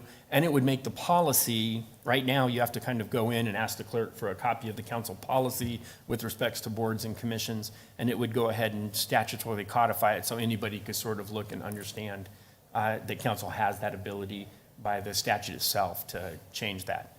Same thing, currently, council can remove anyone of the boards and commissions, can do that, but I want to make sure that if someone else, like in my position later on, if they say, hey, I want to remove one of the elected firefighters, right? The answer is, no, you can't do that because they were elected to the board. So we just want to clean up that a little bit to say you can remove them unless you can't by statute. There's actually a reference in, and right now, council approves sort of the board officers, but only through approval of like the minutes, right? You don't really approve who the officers are, and you allow the boards and commission members to choose them for themselves. And so, but there's a provision that says that council is going to approve all those board officers. Since we don't usually do it formally, we're recommending that you change that. We're also recommending that you allow council to expressly allow for different quorums. Generally, you're going to be looking at a majority of the membership to serve as a quorum, but you've already approved, at least for the Youth Commission, a smaller one for quorums because of the size of that. So we just want to make that express approval. You had the ability to do it, and you did it, but we just want to make sure that that's express. Probably the most important one is to provide the ability to allow youth membership on committees in some capacity. Clearly, anybody who's 18 can be appointed as a full-fledged member, but we're talking about allowing some of these to serve and the ability to appoint them to serve at least in an advisory capacity where they can have a seat. You can get the input and inclusivity that they have, you can get all of those and have the express ability to do it. I think that's a very important change to make sure that that's relatively clear in the code as well. And Mayor, did you have a question on that? Okay. And that's really all of the other pieces. And then we'll work with the clerk to provide more readily available board training. We're talking about doing a video training so that as board members come on, they'd have something to watch and be able to get up to speed quickly on all of the things you're well versed in, like open meeting law and public records. So obviously our first step was to work to identify some of these potential areas of amendment and conduct a study session. After this, the next steps would be, if council asks us to go forward, to work with the stakeholder departments to help draft the changes to the ordinance with an emphasis on the duties of the boards. For example, for the new public safety board, we'd certainly be trying to reach out to both of the chiefs to talk about what that board should look like, what are sort of the duties, and then working with the city manager's office as well before we would bring anything back to the council. We're also going to work with the clerk, since they obviously work hard towards staffing that, to talk about appropriate staggering of the boards and when we should bring in these things. And they're going to be responsible for bringing so many of them to council for approval. So that's something we would need to do. An example of that is there's 2 new positions on the airport board. We need to look at when's the best time to bring them in so that you can have staggering. Staggering on the boards is we're doing a pretty good job of it. The clerk's office has really done a good job, along with the mayor and council, at trying to get those in there, but it's very important so you don't lose giant chunks of experience at the same time. And then after that, we'd bring any ordinances to council for consideration. So that's kind of a quick overview of the board's process, and I'm certainly happy to answer any questions that you have or go into any other pieces of it. The one thing that Brett and I had talked about, and Donna, is that in the ordinances, we'll try and hopefully design the ordinances such that the job expectations, right, or the expectations on what the board should do will be kind of highlighted in just a section, so you don't have to read through the whole thing. And then we'll use that as part of our video training for new board members. So it should consolidate it, should give new board members a much quicker look at, what do you want me to do, kind of a thing. I think it's great. Yeah, really good. I think, especially with the descriptions and, sometimes people don't know what they're getting into. Right. So I think that's important. And consolidating, I think, good work, and I think it'll be great. Anybody else have any comments or anything you saw that was? Mayor, I think you did a real good job, and you too, Brett. Appreciate it. And Donna, too. When you have a planning meeting from now on, I remember I asked you, I'd like to be on it, you didn't put me on it. We haven't had any. Yes, we did. We had 2 people that went on. Oh, well, they were already interviewed prior to you asking me. Anyway, Just to reiterate what Mr. Powell said, we organize so that the second meeting that we have every month as a council, before that, we come in and we interview. And so that is always open to other people. yeah. Boy, we got a crowd out there. Okay. Any other comments, Brett? Okay, so we think, maybe Try to take about 12 of us. first meeting in February, second meeting in February? Depending on, we can certainly bring some of these ordinances to you, beginning as early as the first meeting in February. If you need more time, take more time. I mean, we've been waiting on this forever. Yeah, well, And if- we're going to work with the clerk's office, but I know they've they've already started that process, and they've been involved because they were the ones that got us all the ordinances and everything to review in the first place. Well, and if we get all the ordinances done, we can deal with them all at one time, and then we can implement them on a phased-in basis, right? So they don't all have to be effective at the same time, but I think if we look at them all at the same time, might make it a little easier for you, because you don't have to do it 15 times. I just have to do it 15 times once. Okay. No other comments, then we'll stand adjourned for 5 minutes. Mayor, what is the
down in a minute. Good evening and welcome, everyone, to tonight's first meeting in January 2022. Happy New Year, everyone, and thank you all for being here. We'll call the meeting to order. It's 7 o'clock. First two items on the agenda are our invocation and pledge of allegiance. So I think Pastor Paul Elgin is here. In fact, he was just here from First Presbyterian Church. Paul, thank you for being here. Absolutely. And then please remain standing for the Pledge of Allegiance. Mr. Mayor, City Council, everybody here, Happy New Year and Merry Christmas, because it's only the 10th day of Christmas. We have two more. So in that light, let us pray. Thank you, Heavenly Father, for a new year in which to thrive and grow, to work for good, lift up the sorrowful. Let us not so much despise the last 2 years, as give thanks that by your grace we have navigated them. We should acknowledge their difficulty, though, so thank you, Father, for carrying us when we are not strong enough. We ask you to lift us up when we are down, like a shepherd. When the lambs are weary or injured, place us upon your shoulders and carry us where you need to go. We know you share our burdens. So, Holy God, we ask that you protect the protectors, the fire, the police, the first responders and helpers that keep us safe. Bless and protect them with good health, those on the front lines in health care. And when they're weary, we ask you to lift them onto your broad shoulders and carry them. For those in public schools, students and educators, we continue to wrestle with teaching in safety. So show us your ways. Put us who are tired of doing things differently upon your shoulders, that they may impart and receive the education needed for the future right here. Bless all city employees and every citizen of Casa Grande in this new year. Bless this meeting tonight and this council, that it might seek your counsel first and follow your ways. And thank you that they are resolved to do good for the people of this town and all others. Now, resolutions are great, but they might come in one year and go out the other. So open our ears this year so that we can hear you and enjoy you at every junction. And when you tell us to turn starboard or port, up or down, give us the discernment and courage that we will need to do so. So we've just celebrated a big holiday season and some family gatherings that have been put off for too long. Too long. Let us carry the hope of this season forward, knowing that the hope we seek comes from you. As your prophet Isaiah said, "For unto us a child is born, to us a son is given, and the government shall be upon his shoulders." In Christ's name we pray. Amen. Amen. Amen. Please join me in the Pledge of Allegiance. I pledge allegiance to the flag of the United States of America and to the republic for which it stands, one nation, under God, indivisible, with liberty and justice for all.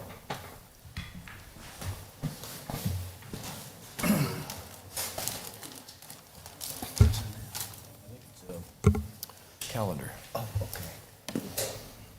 Just curious. Thank you, Paul. I knew there was a reason why I still had my Christmas decorations up for another 2 days. Thank you, Mr. Powell. You're more than welcome.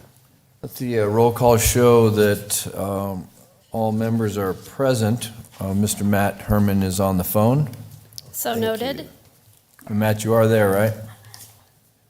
Yes, sir. Okay, just checking, make sure you didn't dodge out.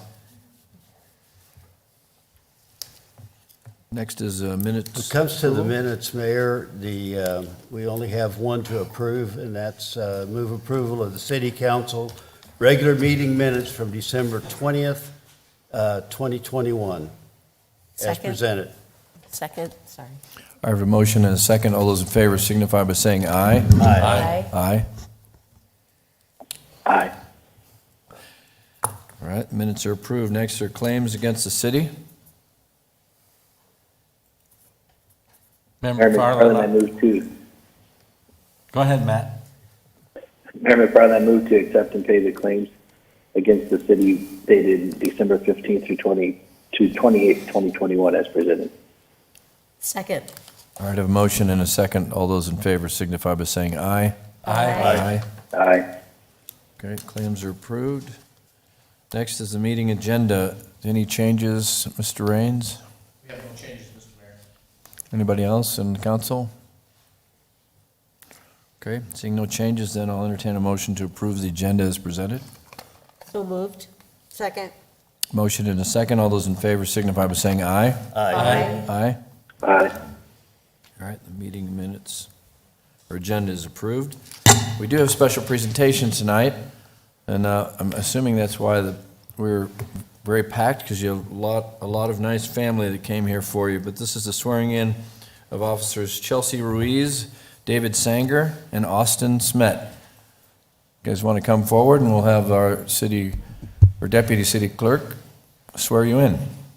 Mayor and council, I'm happy to introduce Officer David Sanger, who came to us as a lateral officer from the Florence Be Police safe Department. with him on the board. Officer Chelsea Reese, who came to us as a lateral officer from the Gila River Police Department. And Officer Austin Smets, who we recruited out of the Gilbert Chandler Community College Police Academy. Excellent. Well, thank you, and welcome to all of you.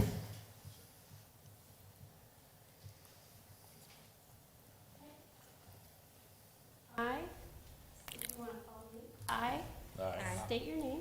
Do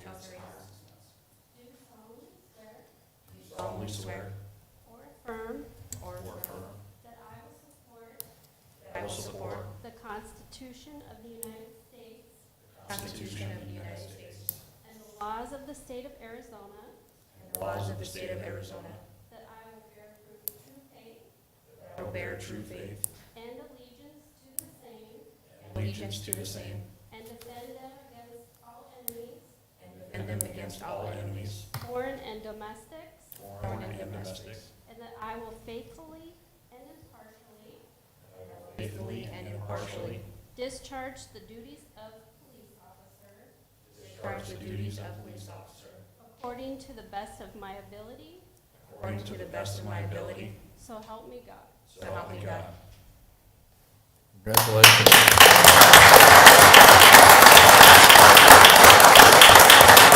Oh, wait, before you guys sit down, aren't there any family members who want to get some pictures of them up here? No? Nobody brought your camera? Oh, all right.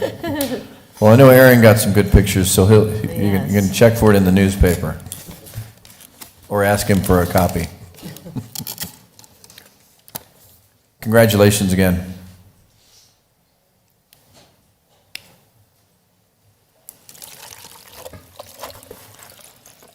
All right, next item on our agenda is our consent agenda item. This is item G. All items listed with an asterisk are considered routine matters and will be enacted by one motion and one roll call vote of the council.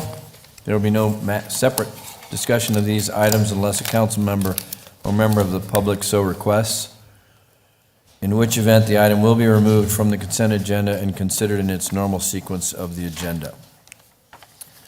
Is there anyone on council who would like to change or remove anything on the consent agenda? Anybody from the public? Okay, seeing none, then I'll entertain a motion to approve the consent agenda as presented. Second. Mr. Mayor, I move to approve the consent agenda as presented. Second. All right, I have a motion and a second. Carla, can I please get a roll call vote? Councilmember Lavender, Yes. Councilmember Huddleston, Yes. Councilmember McBride, Yes. Councilmember Fitzgibbons, Yes. Councilmember Herman, Yes. Mayor Pro Tem Powell, Yes. Mayor McFarland.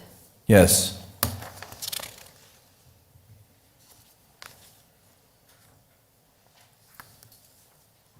All right, next is item I. Oh, wait, sorry, item H. I like to blow right by that, don't I?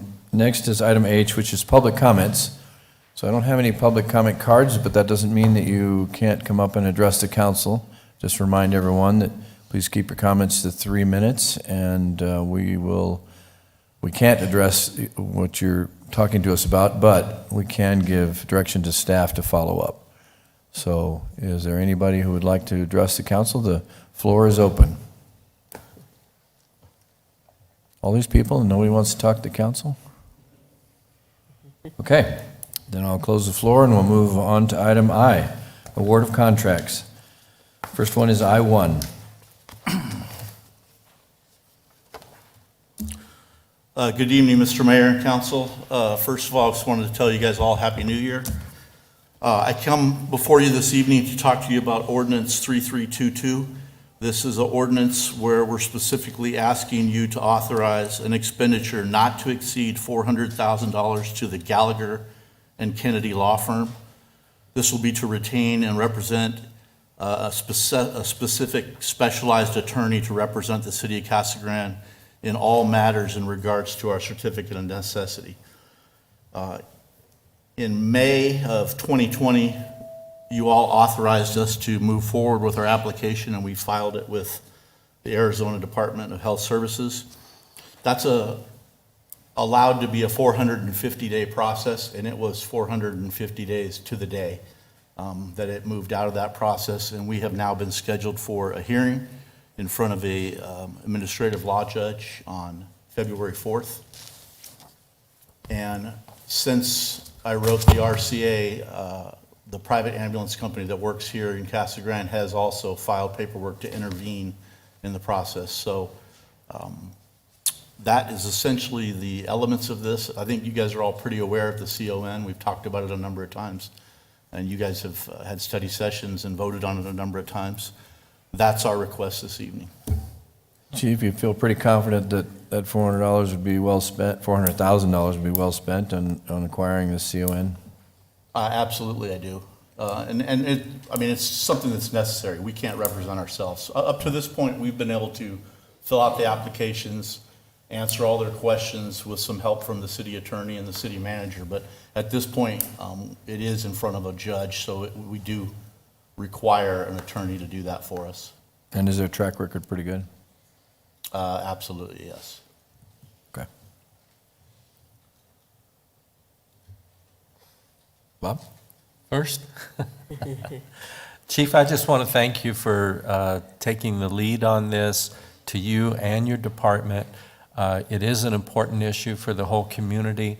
You obviously have the expertise in it, and it was necessary that you bring it forward and promote it, and that you get the ball rolling. And I think, I know me personally, I'm on board 100% with it. I think it's the best thing to do, and I'm anxious, excited to get it underway. I appreciate your comments. Keep in mind, it's not me that does it, it's them that does it. We appreciate all the staff's work on it, so. And I'm going to, Mayor. Yeah, go ahead. I agree. I know Lisa. this has been a long process. I've been on the council for, I don't even know how many years anymore, but it's something we've discussed for a long time, so I do really appreciate you pushing through this. I think you've been very clear on the expectations and what we will see.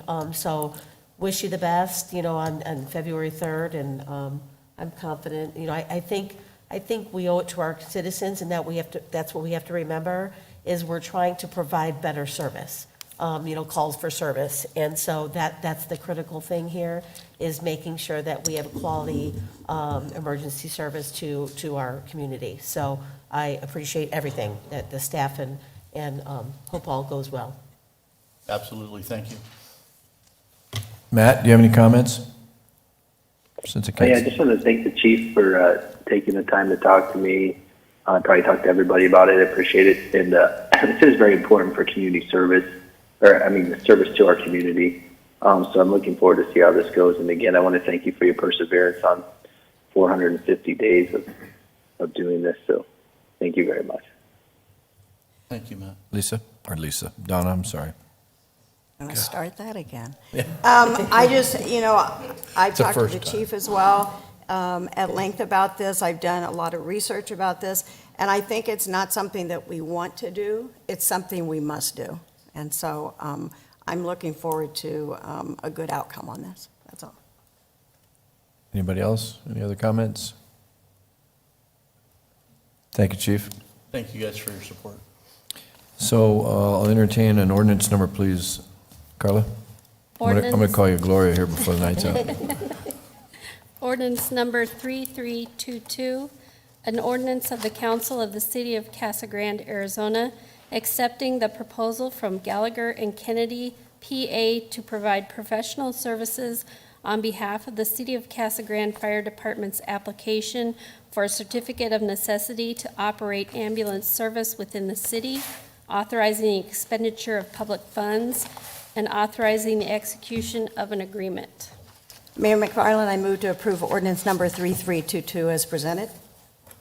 Second. All right, a motion and a second. Carla, can I please get a roll call vote? Councilmember Lavender, Yes. Councilmember Huddleston, Yes. Councilmember McBride, Yes. Councilmember Fitzgibbons, Yes. Councilmember Herman, Yes. Mayor Pro Tem Powell, Yes. Mayor McFarland. Yes. All right, we'll move to item I2. This is approving a development agreement between the City of Casa Grande, LKY, and Copper Mountain Investment Limited.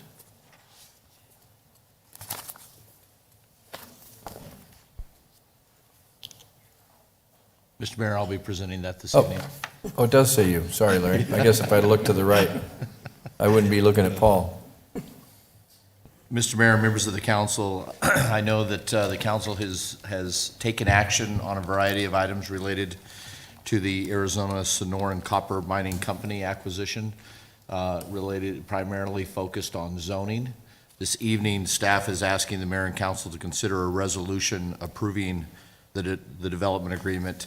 And I thought what I would do for the individuals in the audience and watching from home is provide a bit of a history in relationship to the actual mine, talk a little bit about the various elements and provisions within the development agreement. I'll ask Mr. Wallace to assist me in that process. And as I move through and move to the recommendation, I do want the mayor and council to know that we have scheduled an executive session this evening should you need to convene into an executive session. And given the number of individuals in the audience, if we do so, my recommendation would be going up to the conference room to hold that executive session. But obviously, if that is not needed, certainly we can move forward with the mayor and council considering the resolution and the development agreement. So I think it goes without saying that in recent months, the community has heard a lot about the Arizona Sonoran Copper Mining Company acquisition of both the existing mine as well as and actually their ability and rights to operate the Cactus Mine, which is formerly known by many in our community as the Sackatone Mine. And that particular property where the Sackatone Mine is located is actually in the unincorporated areas of our community. It is directly adjacent to our incorporated city limits, but the mining property today is still in Pinal County and will remain in Pinal County. I believe Mr. Tice and his team covered that during the zoning case itself. No. The mine was discovered in 1961 by American Smelting and Refining Company, known as ASARCO, which mined the site from 1972 to 1984. There was certainly a fair amount of activity that took place during that 12-year period of time. And in 1982, the construction began on the production shaft to do some underground mining at that particular site. But ultimately, after the process had commenced, the company elected to suspend that engagement, primarily due to the market conditions, primarily the copper prices in 1984. In 2009, the site was placed into care of an environmental trust that was tasked with the care, stabilization, and reclamation of the site. And this work was done under the supervision of the Arizona Department of Environmental Quality and the U.S. Environmental Protection Agency. In July of 2020, the company known as Arizona Sonoran Copper completed the purchase of the site from the trust taking custody of the property with the intent of resuming mining operations as a result of the increased demand for copper worldwide. The site is expected to be productive and let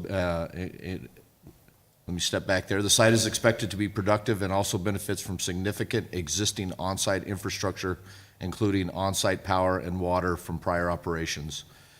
As a result, the company will be starting the work on the remediated former mine site with an environmental baseline study that has been approved by the Arizona Department of Environmental Quality. Through its purchase and approval process, the company has sought to ensure at each level of the process that the company decisions that have been or will be made are based on the organization's core values and good governance practices, the impact to the community and the environment. Arizona is the U.S.'s leading copper producing state and accounts for approximately 68% of the domestic output in copper. In 2019, copper demand has continued to increase due to its highly efficient conductive properties and use in many renewable energy projects worldwide. Copper is also being increasingly viewed as a semi-renewable resource due to its ability to be reused and recycled without loss of performance. The extract copper from this mine, the preliminary environmental assessment contemplates a simple process flow comprised of head leach operations followed by electrowinning, also known as extraction, through a solvent extraction process. Ore is expected to originate from three sources. The existing stockpiles, and I know a few of the council members have been out there, so you know what I'm talking about, the existing stockpiles that have been actually removed from the ground, an open pit operation, and an underground operation. The important element that we're going to discuss tonight happens to include, and that Mayor and Council took action on from a zoning case perspective, the properties that are adjacent to the mine that are within our city limits. But earlier this year, the company also entered into a purchase agreement to acquire tracts of land within the incorporated city limits that are adjacent to the mine to use in mining and accelerate mining operations. The council, at its December 6th meeting, approved a change in the general plan for this area to manufacturing and industry, which was compliant with our 2030 general plan, which was recently approved by our voters, as well as approved a rezoning request by the owners that would permit these types of mining uses on the property within the city limits. That rezoning had certain conditions relating to the development of the property related to a view shed berm, the construction of a trail system, and an open space corridor. In addition to the rezoning, the owners have asked the city now to enter into a development agreement clarifying the timing of some of those conditions and to ensure that property may be used for its intended purposes as for mining purposes. The mayor and council has received various drafts of the development agreement, and I apologize for the number that you've seen. Typically, we would send these to you as we would come to final draft. With the holidays and a variety of timing constraints, we ultimately put the final touches on the final draft today, which is uploaded in your Agenda Quick system. And I believe, Mr. Powell, there should be a hard copy for you as well. A copy of the proposed development agreement, as I said, is available. The request for council action form has been crafted to summarize the primary commitments by the parties. Because there is no financial commitment by the city of Casa Grande, the provision of this agreement are focused on specific obligation by both parties. And if I can just pause there, Mayor, members of the council, that is one of the primary differences that you're seeing this come before the mayor and council in a resolution form versus ordinance. A bit of a difference in our development agreement process with various companies. Many times the city has a financial obligation. In this particular case, our obligations are somewhat limited in scope, and I'll talk about those in just a minute. But I'll talk specifically about what Cactus 110 LLC, the company's obligations are. They will construct and remove of infrastructure improvements. In essence, they will start by constructing a native desert vegetation landscape berm along the eastern and northeastern boundaries of the property within the incorporated city limits. That was a condition that was actually approved by the mayor and council during the zoning case, essentially to serve as a view shed, if you will, between any development that would happen east of the property or north of the property. The berm improvement shall be approximately 1,000 feet from the eastern and northeastern boundaries of the property and approximately 600 feet in width and 100 feet in height, but shall not exceed 120 feet in height. Cactus shall also, as part of the development agreement or development of the property, dedicate and develop trail improvements for the city's regional trail system. The trail improvements will be made on the exterior boundary of the berm and will connect the path to the city's regional trail system and will be available for the public's recreation use. Upon completion, the trail improvements will be dedicated to the city. Cactus 110 shall also dedicate an open space corridor between the berm and the property line to help preserve the area. They also are committing to a local hiring initiative, and I won't go into a whole lot of depth in this, Mr. Mayor and members of the council, but ultimately, what they're essentially agreeing to do is ensure that Cactus advertises locally and also purposes to give preference in employment and training opportunities to the resident in Casa Grande who meet the minimum qualifications with respect to education and work experience for the positions which they are to be employed. And there are some thresholds that are outlined in the development agreement, just a process that they've agreed to ultimately go through in those hiring initiatives. From the city's perspective, what we would be agreeing to in this development agreement is a expedited review. Essentially, that what we've committed to is a review that would typically follow all our normal process that all of our industrial development companies have been able to take advantage of. And in that, the city would agree to expeditiously and in good faith take such steps as reasonably necessary to review and issue permits for the intended use of the property. This includes all plans and permits. These will be completed within 20 days, 20 business days, which fits within the city's current regulatory timelines. The city also agrees to allow for the intended use of this property, which we know is a mine, in accordance with the development standards set forth and approved in the PAD zoning, and not to impose additional dedications or exactions not currently permitted or required by applicable laws. If I can just close on the development agreement terms, I think it's important to note that the term of this agreement will become effective upon its execution, and I know that there are some additional discussions that are going on about the formal recording and execution of this development agreement, and I'll talk briefly about that here in a second. But ultimately, from that point, the development agreement will be for a term of 20 full calendar years, unless sooner terminated as provided in the agreement. There are some termination clauses should the mining operation cease and without any expectations of mining returning. The company has conducted economic impact analysis and fiscal impact analysis of the mine. And in fact, the analysis that staff has been using was completed by the Rounds Consulting Group in late 2020. And the analysis summarizes both the restart of and the future development of the mine for anticipated economic useful life period of 28 years. I understand that may not be the full case, but essentially that was the parameters that were ultimately listed as part of that analysis. The report suggests the mining operation will produce immense economic activity for Casa Grande, Pinal County, and the state of Arizona by generating new jobs and tax revenues. The key findings of the report outline that one-time construction and future capital expenditures planned for the useful life of the mine are estimated to total approximately $642 million. Construction of capital expenditures for the mine over the useful life period yields approximately $413 million in wages, which is equivalent to an average of 287 jobs each year, earning on average a salary of $51,400. The wages and overall economic output produced by the operations is equal to $1.2 billion and $4.4 billion respectively during that period.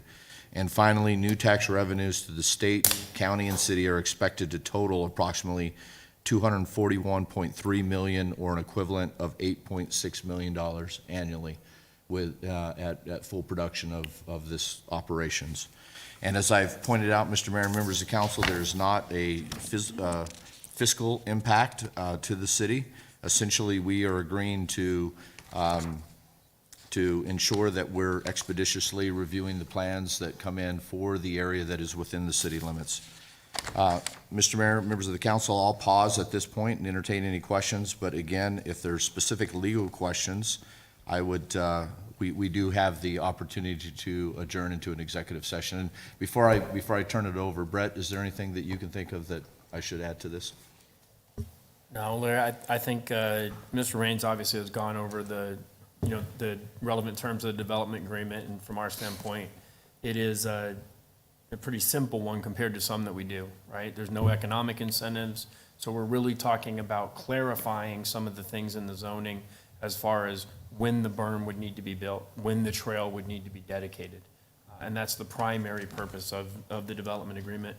And obviously from the developer's perspective, to make sure anytime you're dealing with sort of a sensitive environmental area that's requiring a big investment, to make sure that we're not going to switch the zoning on them, which I would never recommend you do anyway under Prop 207, because we'd be buying a mine that we probably don't want to operate. And Mr. Mayor, before we get into the questions, just one additional item that I'd like to mention is that the resolution has been crafted, as we have many of these most recent development agreements, that would allow the city manager and the city attorney to make any, what I would consider to be immaterial edits to the document before it is actually executed. I believe that the document that the mayor and council has been approved to form by both the city attorney and myself. As I said, we're working out a few of the additional details related to the closing of the land and the ownership at that particular time. But ultimately, we stand ready this evening, Mr. Mayor, to answer any questions and field any comments that you may have. Anyone have any questions? You covered it pretty thoroughly. I just want to make sure that one line that I had talked about on first page was fixed under the recitals. It has been corrected, Mr. Mayor. Because I don't have the corrected copy, Yes. so they've added the northeast boundary? Yes. Okay. Yes. Okay. Mr. Mayor, there is one caveat to that, at least to my understanding and knowledge, and I'll ask my team here and Mr. Wallace to correct me if I'm wrong. The difference between the trail on the northern boundary and the eastern boundary is that the company is obligated to build the eastern boundary trail, right? The northern boundary trail is essentially a dedication from this, to the city, but the city would be responsible for making the connection point to ultimately our trail master system. Brett, you want to opine on that? Yeah, and I think, so essentially, anywhere along the berm is where they're going to be doing the trail, which is kind of all on the eastern half of the property.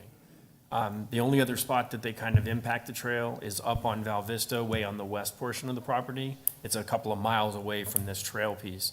So the piece that they'll be developing, which was in the zoning, is all the stuff that will be along the viewshed berm. They're also going to dedicate the other piece to us along Val Vista. So I thought my understanding was that there was going to be a viewshed burn on the northeast side too. Right, it goes along the eastern and the northeastern part of the Right. property. But again, it's all, if you And look at trail- that piece of trail- property, And that trail is going to run along all the berm. yes. Okay. It will Correct. along the berm, but if you really look at the property, you could sort of bifurcate it somewhere around the pit, and the berm is really kind of north and east of the pit, right? And so there's Right, the but it's left north- side of it's that. on the northeast side They're not and the building the east. trail It's on kind the- of west of that. Yeah, I just, because it says in the rest of the document, it calls it the northeast and eastern boundary. And it does. It just and didn't that's- on the first page, Yeah. that's all. And if it doesn't, we'll make sure. That's one of the reasons why, as we move through these, we always ask that Larry has the ability to make minor changes to it. Okay. As well as sometimes we have ownership changes or otherwise prior to closing, and we want the ability to make sure that we can make any minor immaterial edits to it, such as that one. Okay. Anybody else have any other comments, questions? Okay, seeing none, I'll entertain a resolution number, please. Carla? Resolution number 5373, a resolution of the Council of the City of Casa Grande, Arizona, approving a development agreement between the City of Casa Grande, LKY Copper Mountain Investments Limited Partnership, and Cactus 110 LLC, and authorizing the city manager to negotiate and execute the development agreement and other documents reasonably necessary for the purposes of implementing the development agreement. Mayor McFarland, I would move for approval of resolution number 5373 as presented. Second? All right, I have a motion and a second. Carla, can I please get a roll call vote? Councilmember Lavender, Yes. Councilmember Huddleston, Yes. Councilmember McBride, Yes. Councilmember Fitzgibbons, Yes. Councilmember Herman, Yes. Mayor Pro Tem Powell, Yes. Mayor McFarland. Yes. All right, item K, we'll start with K1, considering approval of ordinance repealing the court default cost recovery fee. Good evening, Judge? Mr. Mayor and fellow council members. Tonight, the city staff are requesting that the mayor and council repeal ordinances 1397.02.2 and 1397.02.09, which establishes the court default cost recovery fee. This ordinance was originally established in 1997, and it was established as an administrative fee to recoup costs associated with staff issuing suspensions on individuals' driver's license for either failing to appear on a civil traffic violation or failure to pay on a civil traffic violation. Essentially, what would happen is once a person defaulted, staff would prepare paperwork to notify and direct motor vehicle to suspend the driving privilege of that individual. Once that default judgment was satisfied, then staff would prepare the paperwork again to notify motor vehicle once again that that judgment has been satisfied and that the person would now be eligible to reinstate their license. A lot of legislation went into effect in 2021, and legislation also affected this ordinance. Effective September 29th of 2021, courts are no longer permitted or allowed by law to suspend a person, suspend their driving privilege for either failure to appear or failure to pay on a civil traffic default fee. The Arizona Supreme Court Administrative Office of the Courts, they do manage the court's case management system. They have put a stop on that fee effective September 29th of 2021. So effective September 29th of 2021, we are no longer assessing that fee. So this request is just kind of to clean up the city code so it corresponds with what the court is actually doing as well. Prior to that date, the court did assess those fees and will continue to assess and collect those fees that were properly applied. But effective September 29, 2021, we are no longer assessing those fees as we are no longer processing those suspensions. And I'd be more than glad to answer any questions if you have any. Anyone? Matt, any questions? No, thank you. All right, seeing none, thank you. Thank you. And I'll call for an ordinance number, please. Ordinance number 1397.02.17, an ordinance of the Council of the City of Casa Grande, Arizona, repealing the court default cost recovery fee set forth in Section 2.24.120 of the City Code of Casa Grande Municipal Code, establishing severability of the components of the ordinance and establishing an effective date thereof. Mayor McFarland, I move approval of ordinance number 1397.02.17 as presented. Second. All right, a motion and a second. Carla, can I please get a roll call vote? Councilmember Lavender, Yes. Councilmember Huddleston, Yes. Councilmember McBride, Yes. Councilmember Fitzgibbons. Yes. Councilmember Herman, Yes. Mayor Pro Tem Powell, Yes. Mayor McFarland. Yes. Thank you, Judge. Item K2 is our next item. This is Resolution 5372, and this is our transit implementation plan.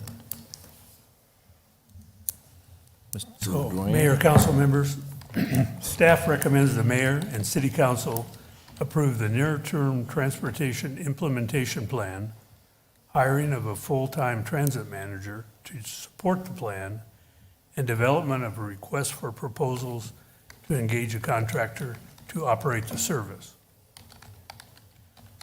The city of Casa Grande was recently designated as a recipient of funds from the Federal Transit Administration by the governor of Arizona. This designation provides approximately $2.57 million of CARES Act monies. This is in addition to the future Federal Transit Administration 5307 grant monies. To support this is to support the establishment and maintenance of public transportation within the city of Casa Grande. In 2019, the Transit Development Plan was prepared for the city. The plan outlined both near-term and long-term alternatives for establishing public transportation services within the city. Alternatives were primarily focused on fixed and deviated route service. More recently, the concept of microtransit has become an increasingly popular public transportation service option that was not considered at the time of conduct of that plan. Microtransit is a flexible, on-demand, shared ride service which riders book in advance or on the day of travel by phone, computer, or smart device. Riders can specify their pickup and drop-off locations within a defined service area. Additional research has been conducted to determine the feasibility of this type of transit service within the city. A variety of service options were previously presented to City Council. Based on feedback from council and city staff, the most likely service option would consist of providing service within an initial service area or zone, and that's depicted on the map shown. Service within the zone is envisioned to be provided Monday through Friday for 12 hours each day. 3 vehicles will be required to accomplish response times of 20 to 30 minutes. It is recommended that at least in the initial years, the services be provided through a third-party contractor rather than have the city purchase and maintain the vehicles and hire staff to drive the vehicles. This will require hiring a full-time city employee to manage the transit program, as there are several administrative requirements the city must perform annually to continue receiving FTA grants. The CARES money would primarily fund the transit service for the first 4 years, with a local investment of approximately $100,000 annually. Local funds are mainly associated with the salary of the full-time transit program manager, for which some of the duties are not eligible for reimbursement through the Federal Transit Administration. Compensation for this staff position has been included in the FY22 budget. However, beginning in year 5, a local contribution would increase to approximately $466,000, since CARES money would be fully expended in prior years.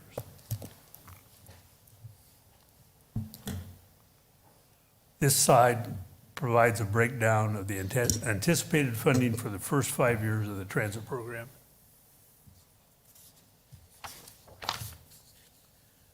Alternatives. Several alternatives to the proposed service model were also considered, including expanded service and reduced service options. For example, one such reduced service model assumed 3 vehicles, 5 days a week, 8 hours per day. This scenario eliminates service during what might typically be considered the morning and evening peak commuter hours for workers. With this reduced service scenario, it is anticipated that CARES money would primarily fund the transit service for the first 5 years, with a local investment of approximately $100,000 annually. Local funds are again mainly associated with the salary of the full-time transit program manager. Once all CARES money are expended, the local contribution to continue this level of service is estimated at approximately $350,000 for the following year. Many additional service options are available to offer increased service within the city. The cost correlated to the number of vehicles, service area, days per week, and hours per day.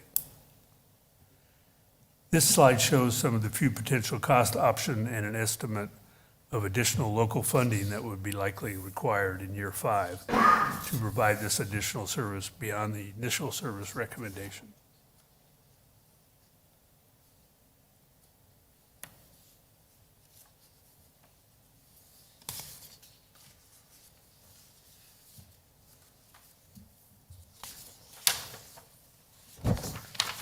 Sorry, I seem to have lost my, so with that, entertain any questions you have. And with me tonight is Amy Miranda Wilson and company to help answer any questions you may have.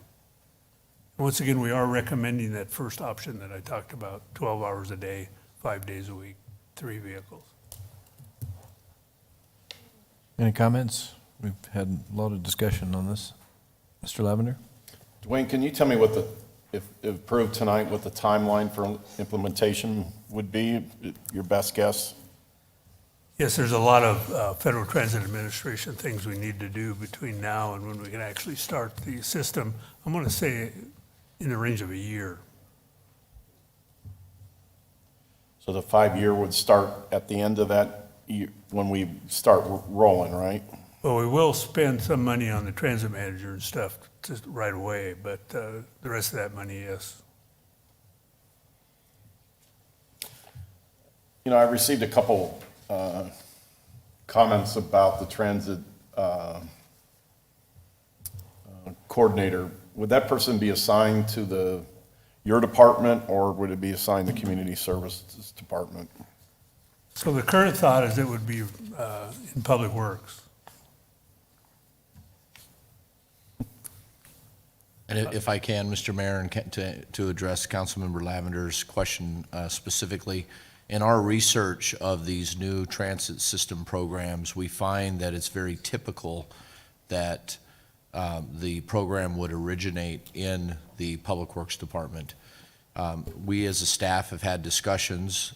We anticipated that based on some of the comments and feedback that we received at the last council meeting, that this may become an issue. It's one of the reasons why we included the job description that had been created as part of the fiscal year 22 budget for your review this evening. You know, essentially, at least from my chair, essentially I believe that we have a couple of options.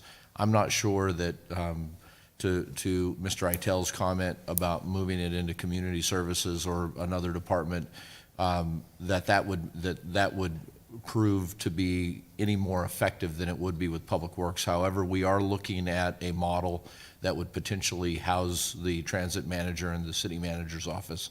We've not made a final decision on that at this point. Obviously, we were looking for council direction and certainly any feedback on the structure. I've talked to a number of the council members throughout the course of the weekend and the day related to the ultimate structure. What I can tell you is that, at least in my mind, it would be narrowed down to Public Works and or the city manager's office. Thank you. Bob?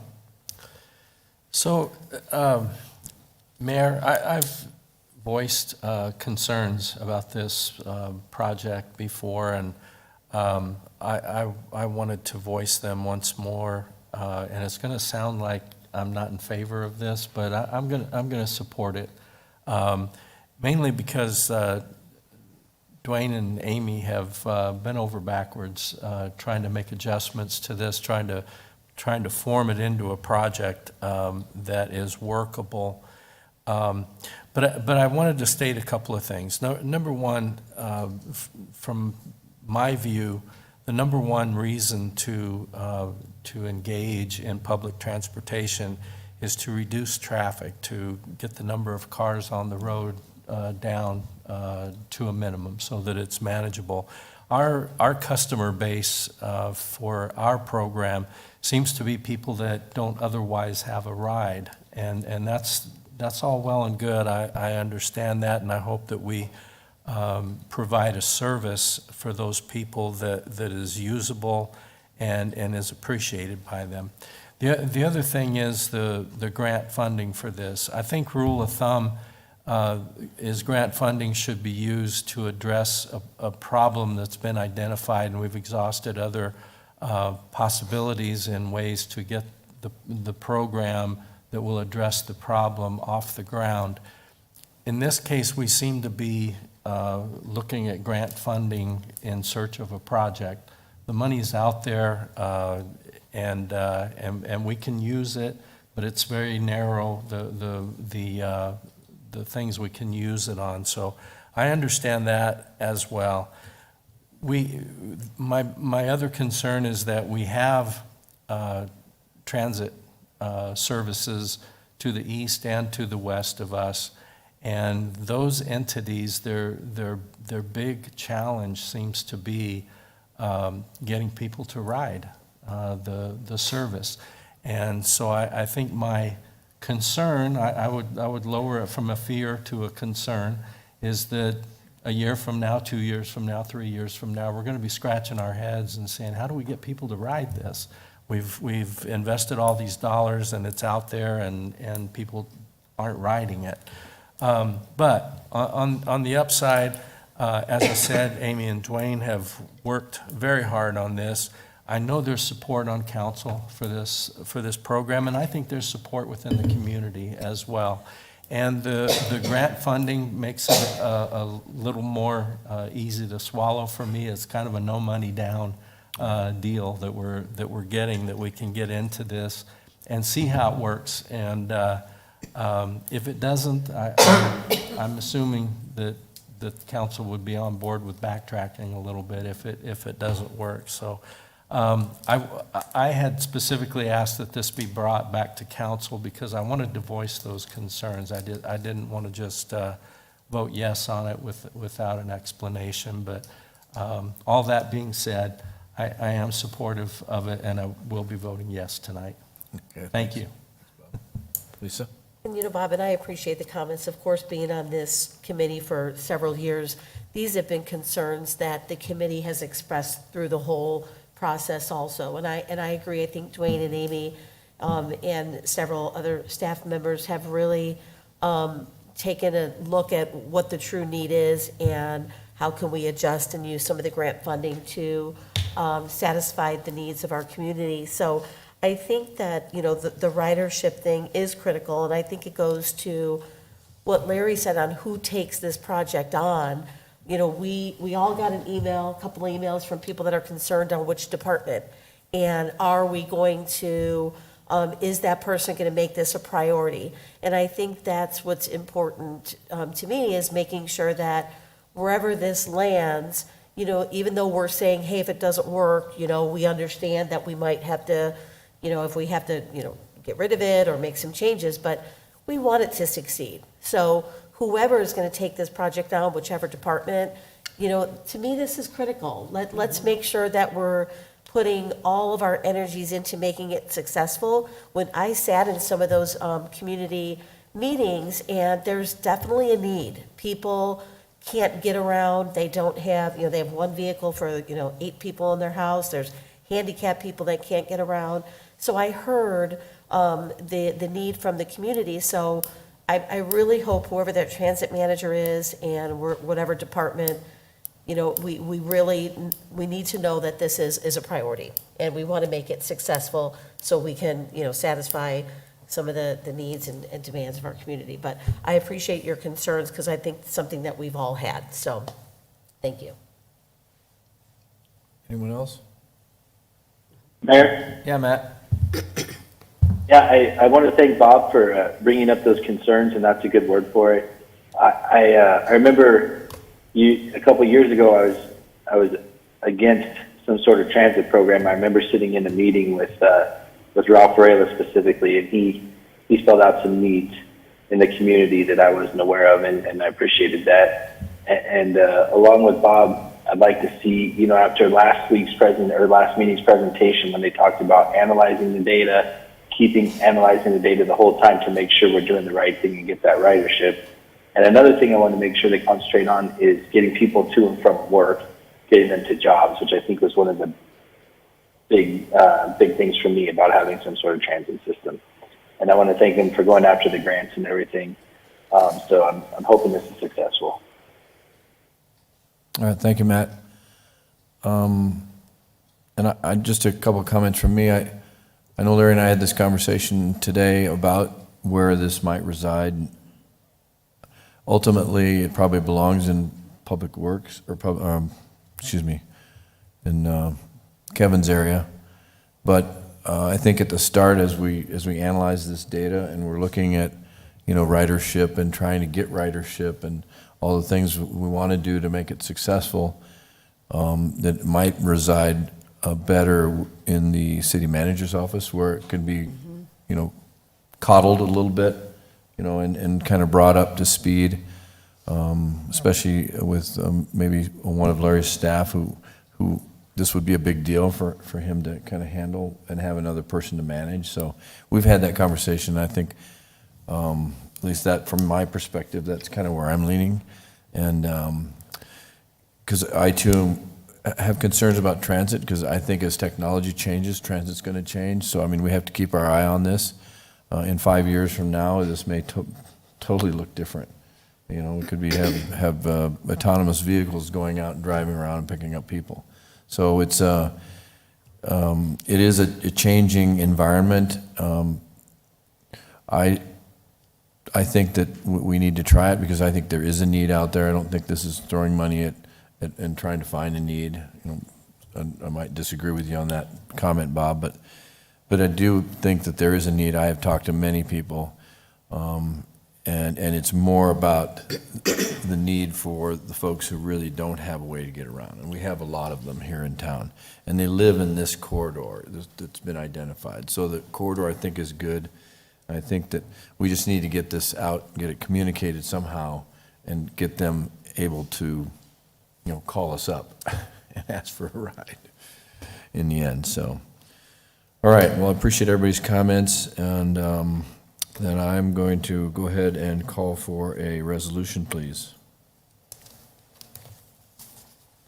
Resolution number 5372, a resolution of the Council of the City of Casa Grande, Arizona, approving the City of Casa Grande conceptual near-term transit implementation plan, authorizing hiring of a full-time transit manager, and authorizing the appropriate procurement and all other necessary documentation by the city manager.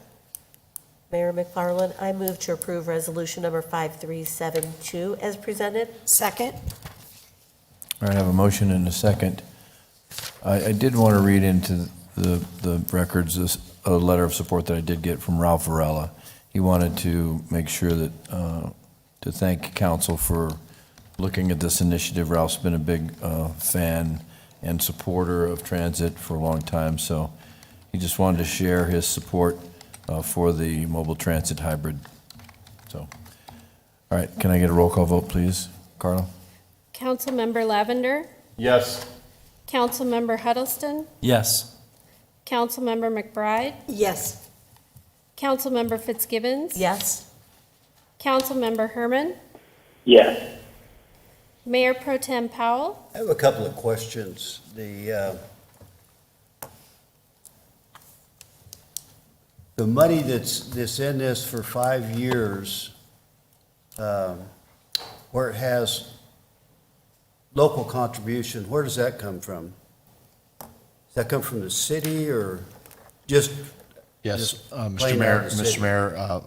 Mayor Pro Tem Powell, in the program that has been identified this evening, in the first 4 years, the city is responsible for roughly $100,000 a year. That would come directly from the city's general fund. It would be the allocation towards the program. And when you get into year 5, depending on what the program actually looks like at that point in time, if it stays the same, it's been projected to be $466,000, but essentially that would be the contribution from the city's general fund towards a transit system. And I do want to make an important point to all of the council members. The transit service in itself is not a fully funded federal program. Once we move out of the CARES Act funding and we move into 5307 funding, there is a contribution that is made. There's an allocation system that gets distributed to the state that ultimately then comes to the city. But we will be responsible for some portion match. And I'm going to say, just to make sure that everybody's clear, it's roughly 50%. So as this program, if this program ever expands, then, or contracts, that ultimately the city's obligation is going to be likely 1/2 of what the federal funds are that we're receiving.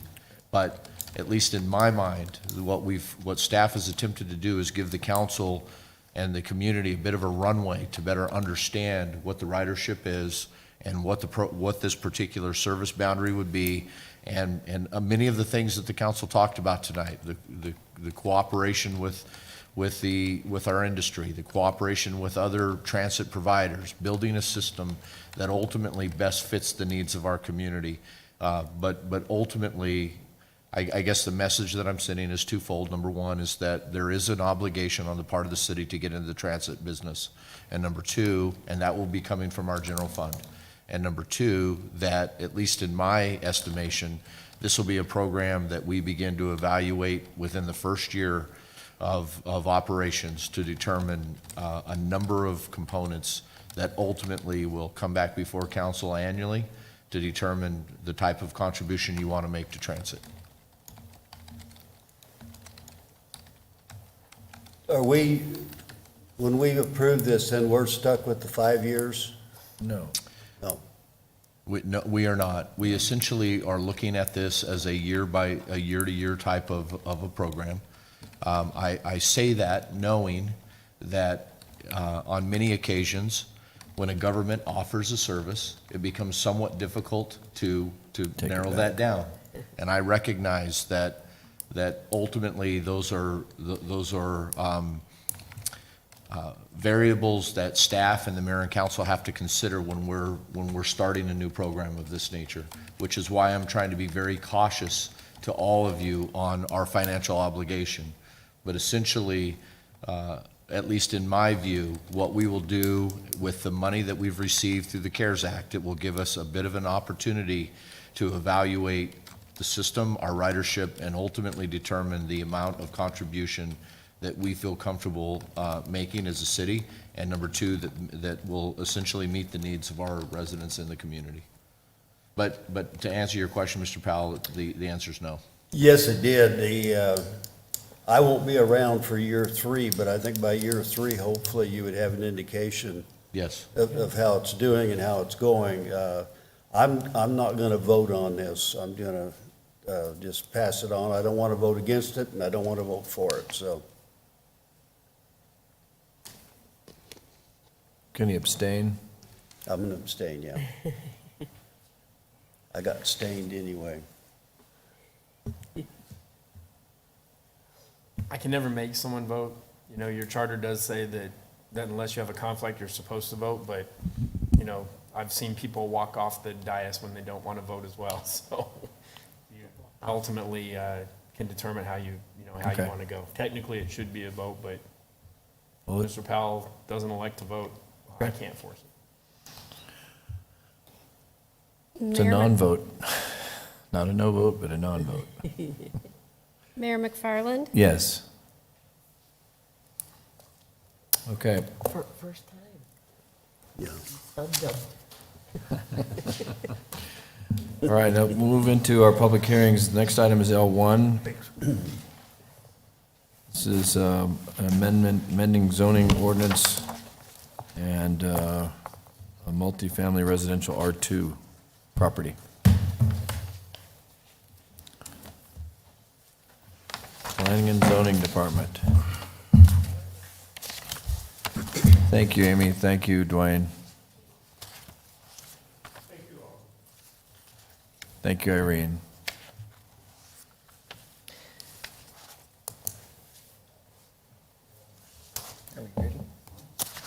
Good evening, Mr. Mayor, members of council. This is a zone change request for a portion of Mission Ranch 2 planned area development, and the request is to rezone a portion of that property to the R2 zone. A little bit of background, Mission Ranch Planned Area Development Zone District is located on the east side of Peart Road, just north of Rodeo, if Rodeo were to be extended east beyond Peart. It currently exists as a 61.28 acre planned area development zone district. The western 16 acres is designated for commercial and office uses. And then the 45.39 acre area is designated for single-family residential use. Just to the north of that is the Mission Ranch PAD that is currently under development. LGI Homes is constructing houses in the western portion of that subdivision. And then if you notice on the screen, there's a north-south wash that splits that area. On the east side of that wash, it has been platted into single-family lots, but has not yet been improved. So the area in question lies to the south of Mission Ranch, and it's an area known as Mission Ranch 2. Its current PAD approves for 157 home sites at a density of 3.45 dwelling units per acre. The request is to revise that single-family area to an R2 zone. The intent of the rezone would maintain the single-family residential land use. In fact, one of the recommended conditions is that we would restrict multifamily development in this area, even though R2 is a multifamily zone. R2 also allows single-family development, however, and the reason why the request this evening is to revise this area to R2 is to allow for the density to increase from 157 homes to a maximum of 204 homes at the maximum allowed density of 4.5 dwelling units per acre. We do have a preliminary plat under review, and ultimately, should the zone change be approved, one of the following steps would be for the preliminary plat to be reviewed by Planning Commission, and then ultimately council would be deciding on a final plat for this property. But in the review of the preliminary plat, they're showing two lot size areas. There's an area towards the north with 50-foot minimum lot widths, and the area to the south are 45-foot minimum lot widths. Whether this property is zoned as a PAD or an R2, essentially as property develops, there would be a number of roadway improvements required.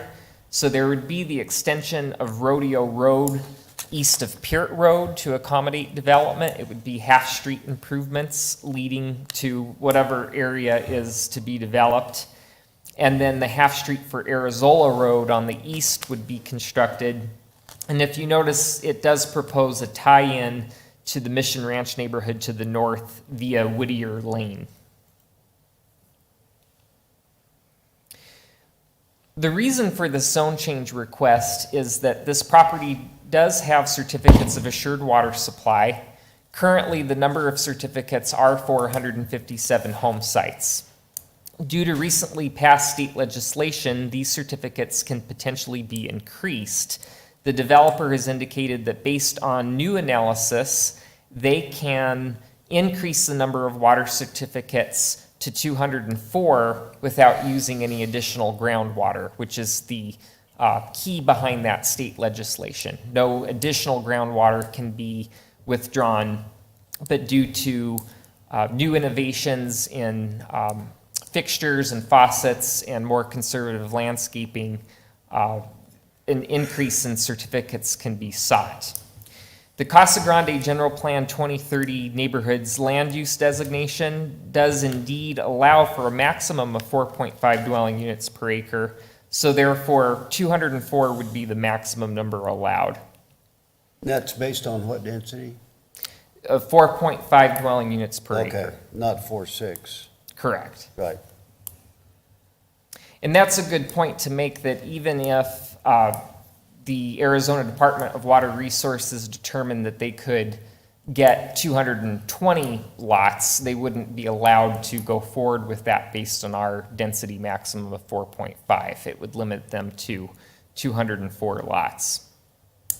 There's some differences between property zoned PAD and property zoned R2, and this is the driver behind the zone change request, knowing that they can seek additional certificates of assured water supply and increase the number of single-family lots. They wouldn't be able to achieve that under the current PAD zoning due to the fact that it has some restrictive standards with regard to the fact that the minimum lot size in a PAD is 6,000 square feet. For every lot less than 7,000 square feet, an equal number of lots over 8,000 square feet have to be provided. And the minimum lot width required in PADs is 55 feet, with 5 and 10-foot minimum side yard setbacks. The R2 is less restrictive. It allows the minimum lot size to be 5,000 square feet, and the minimum lot width is 45 feet. And development in the R2 is allowed to have 5-foot minimum side yard setbacks.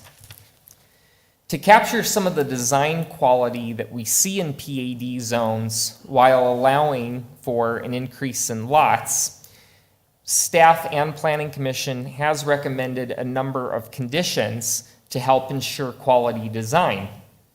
So firstly, as an R2 zone, it would be still subject to having an HOA or special maintenance district to care for the common areas, the common landscape and retention areas. Whether it's a special maintenance district or HOA would be up to the discretion of the city. As I mentioned on a previous slide, no multifamily structures or multiple single-family dwellings on a singular lot would be permitted, as this is intended to be a single-family residential development. The maximum density allowed would be 4.5, and so therefore the maximum number of dwelling units would be 204. Housing product would be required, and that's something that would typically be a requirement of planned area development zones. But even as an R2, we would require housing product, which is essentially design review, and that could be administratively considered. And then we would also apply certain design standards, such as the requirement for front yard landscape packages, which would be submitted with the housing product. There'd be specifics with regard to residential fence returns and perimeter theme walls and streetscape entrances. The specifics of this have been included within the RCA. One of the most notable conditions that I'd like to highlight is the requirement for a minimum amount of open space to be 20% for the area. And I want to take a few moments to explain that. As a PAD, the minimum amount of open space required is 15%. Currently, the Mission Ranch 2 PAD, should no zone change action occur and they were to develop exactly as approved, would be about 17.5%. It currently exceeds the amount of minimum open space. Interestingly, the R2 zone landscape minimum is 10%. It's less than PAD. So staff and Planning Commission made a determination that since they are indeed requesting an increase in lots and the R2 zone does afford them that ability, there should be a proportional increase in common open space, and we determined that to be a minimum of 20%. And there is some rationale insofar as the fact that with an increase in lots, you're going to have smaller private yards, you're going to have smaller side yards, and so what is lost in terms of the loss of a private yard area can be somewhat made up by having a larger common open space, which would be a minimum of 20%. The side yards are going to be 5 foot on either side? Correct. That would be the minimum. You know, that's terrible. You're talking about density. I used to drive into Maricopa, and the ugliest thing was all of those homes looking just the same and not very much. You could take a cup of sugar and pass to your neighbor right out the window. Why in the world is it, you got a bunch of density and then you're going to be 5 foot setbacks on both sides only? That would be the minimum that the R2 would Oh, allow. my God, I sure hate to hear that. What are we When, doing to Casa Grande? when considering zone changes, there are review criteria that have to be evaluated, and the staff report provided in the RCA goes into it in more detail. But essentially, we look at these three criteria, and they're centered around compliance and consistency with the city's general plan.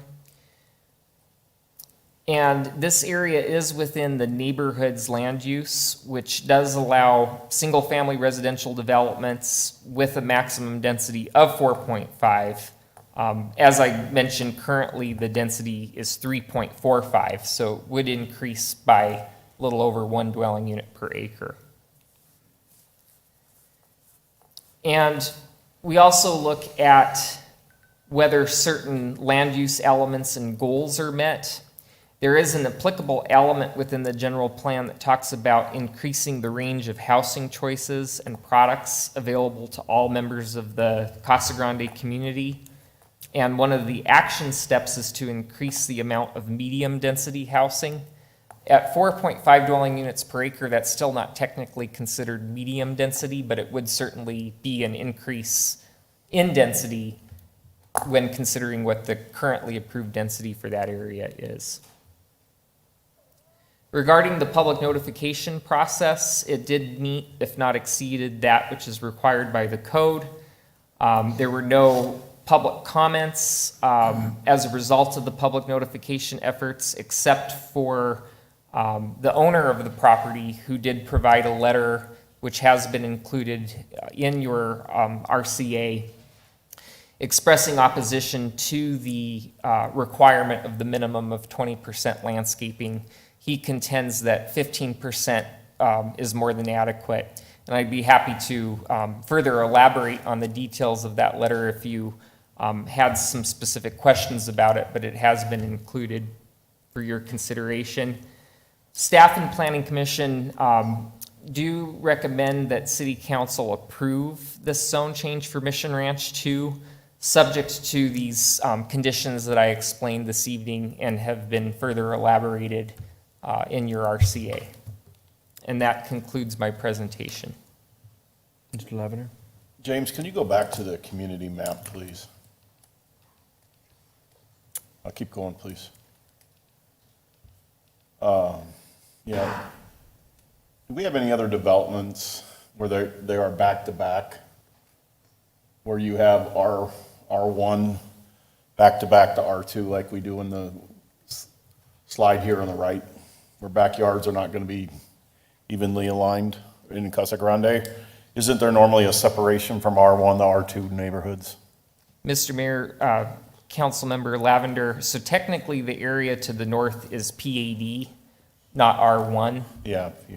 But to your point, it does allow currently for a larger lot than what you'd be getting with the R2. So there are probably some instances, I don't know right off the top of my head. Lago has them. Right. What, I would have to sort of come up with a more comprehensive But list. it's not an R2 to because it's all a PAD, but Right. it has the small lots next to big lots, so they don't all line up. But to the crux of your point, we do look at compatibility, because I think that's what's driving your question is, gee, normally isn't there some separation between lot sizes?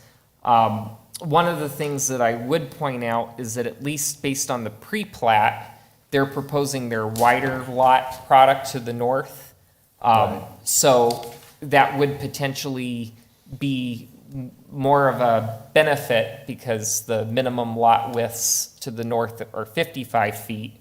In looking at the current plat for Mission Ranch to the north, there isn't immediate lots along the north side. There's a east-west street, but there would be a concern along the proposed lots on the west side because, to your point, those lots do back up with wider lots. However, I don't know if 55 versus 50 is a significant compatibility issue. Well, the other concern I have, I think that last in the original development, that last street, and when you talk about the 300 feet, my assumption is most of those lots have not sold yet. So we're only talking about one owner, which is the developer, correct? Right. In fact, none of them have, because all of the area that's currently abutting Mission Ranch 2 is undeveloped because it's everything east of the wash. So it's been platted, but it's all under one ownership. See that wash there? Everything to the. Right. Everything to the left of that wash is what they're building. Nothing to the right. Right. I guess my concern is people buying, are they gonna know when they start buying there that there's a different PAD on the lots behind them? This guy could come in and change the zoning anyway. Could he not? It's very possible that the undeveloped part of Mission Ranch could come in for a zone change request. It's possible that this property that is being considered for R2 could end up revising and requesting a different land use. He's just revising this. There's nobody building here yet. At least not that I'm aware of.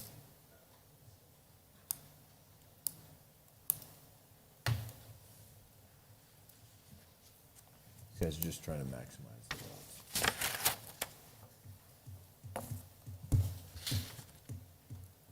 Don't agree with it, but, I said I don't agree with it, but.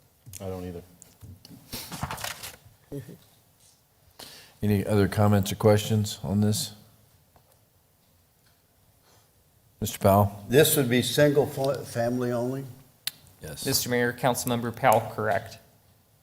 And the single family can't have, not the single family, the multifamily home. The R2 home, that's going to be single family? Correct. Okay. It would be known as an R2 zone, but it would be limited to single-family dwellings on an individual lot. You could only have one. Now, they can't put multifamily on the same lot that they have that R2 on, right? Correct. Yeah, And they can't put one R2 behind another R2. So currently, that's not being proposed. It would just be one. I saw it written up in what was here, but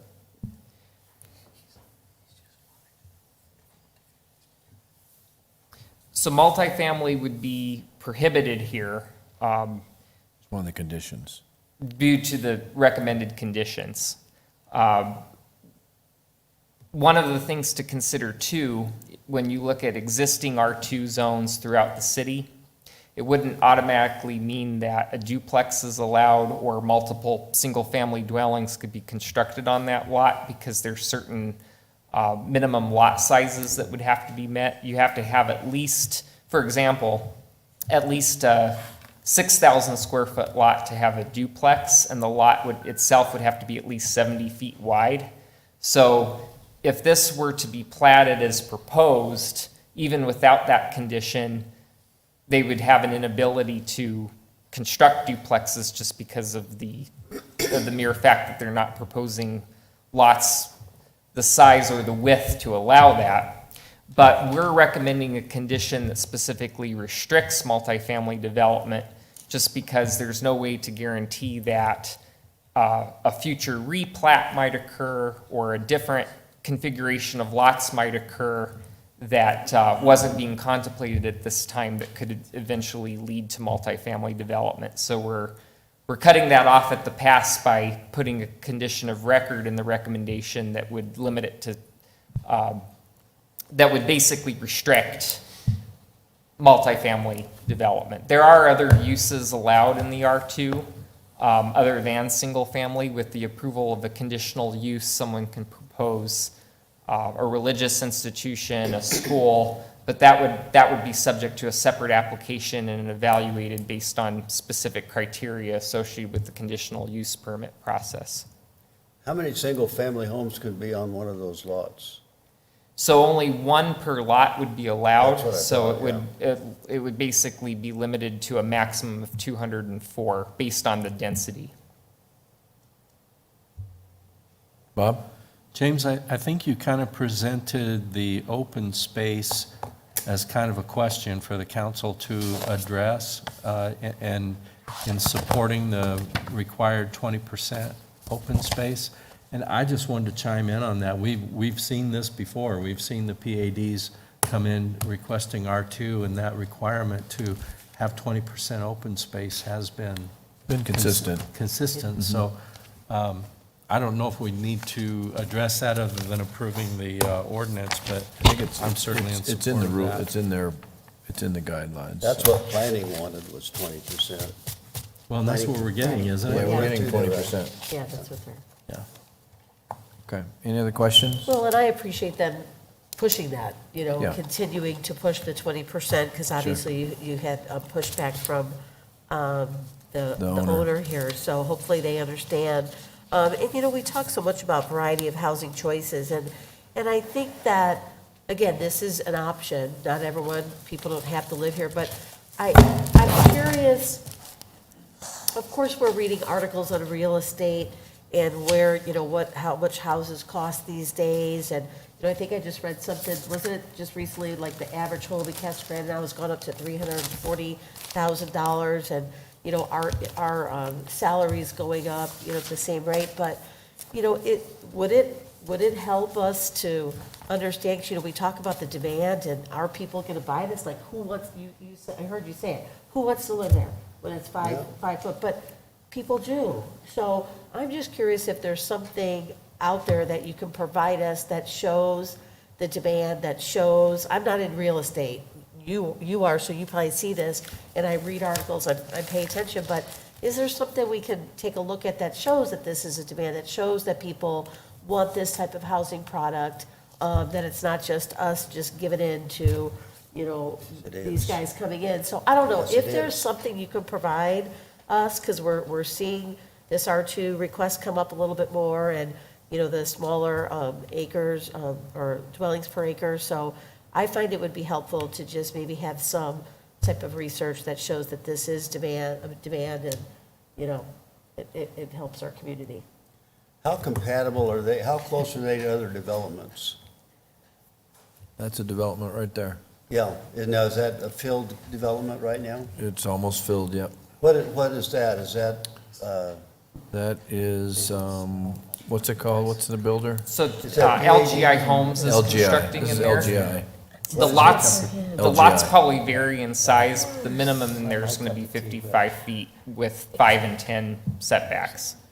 The minimum, I don't know for certain if within Mission Ranch 1, the minimum is indeed 6,000. It may be a little larger than that, but that's There's some the small lots. smallest. There's that- small lots in what there. is the zoning on that? It's a planned area development. Right, that's what I thought. Mm-hmm. But they're not going to follow the directions on that, or that's No, awful close to the others to make it look pretty bad. They're already built, Well, that's good. yeah, That's really good. yep. These are not. All right, any other questions? All right. This is a public hearing, so I'm going to open the floor to any public comments. If there's anybody in the audience who would like to address the council on L1, now is your opportunity. Open the floor.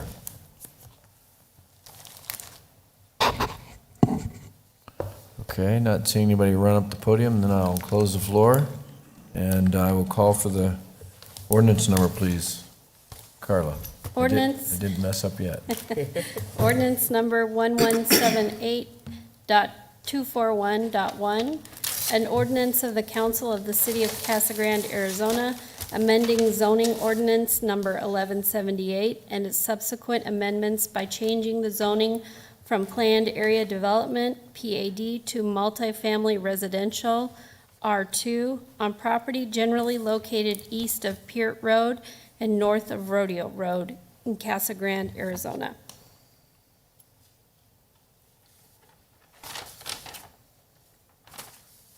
Mayor McFarland, I would move for approval of ordinance number 1178.241.1 as presented.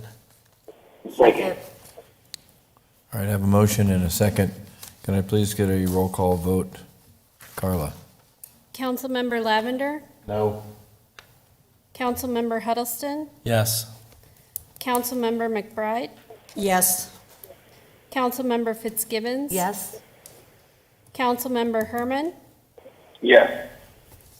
Mayor Pro Tem Powell, I'm a no. I'm very disappointed in what we're doing in our building around town and the kind of reputation our community is receiving with the kind of development we have. It's not a healthy thing. Mayor McFarland. Yes. All right, that concludes most of tonight's business. We do have reports left, so I'm going to start with you, Mr. Lavender. Steve, are you ready?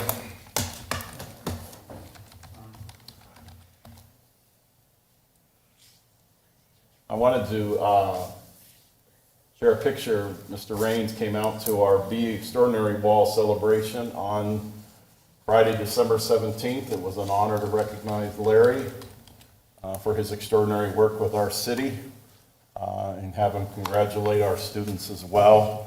And there's a picture of Larry in front of our wall, but it was a real pleasure. Thank you for coming out, Larry. Also, the Unity March has been scheduled for Friday, January 14th. Because of concerns about putting 800 students on buses this year, the decision was made to march around Valago Middle School and hold the rally on our campus.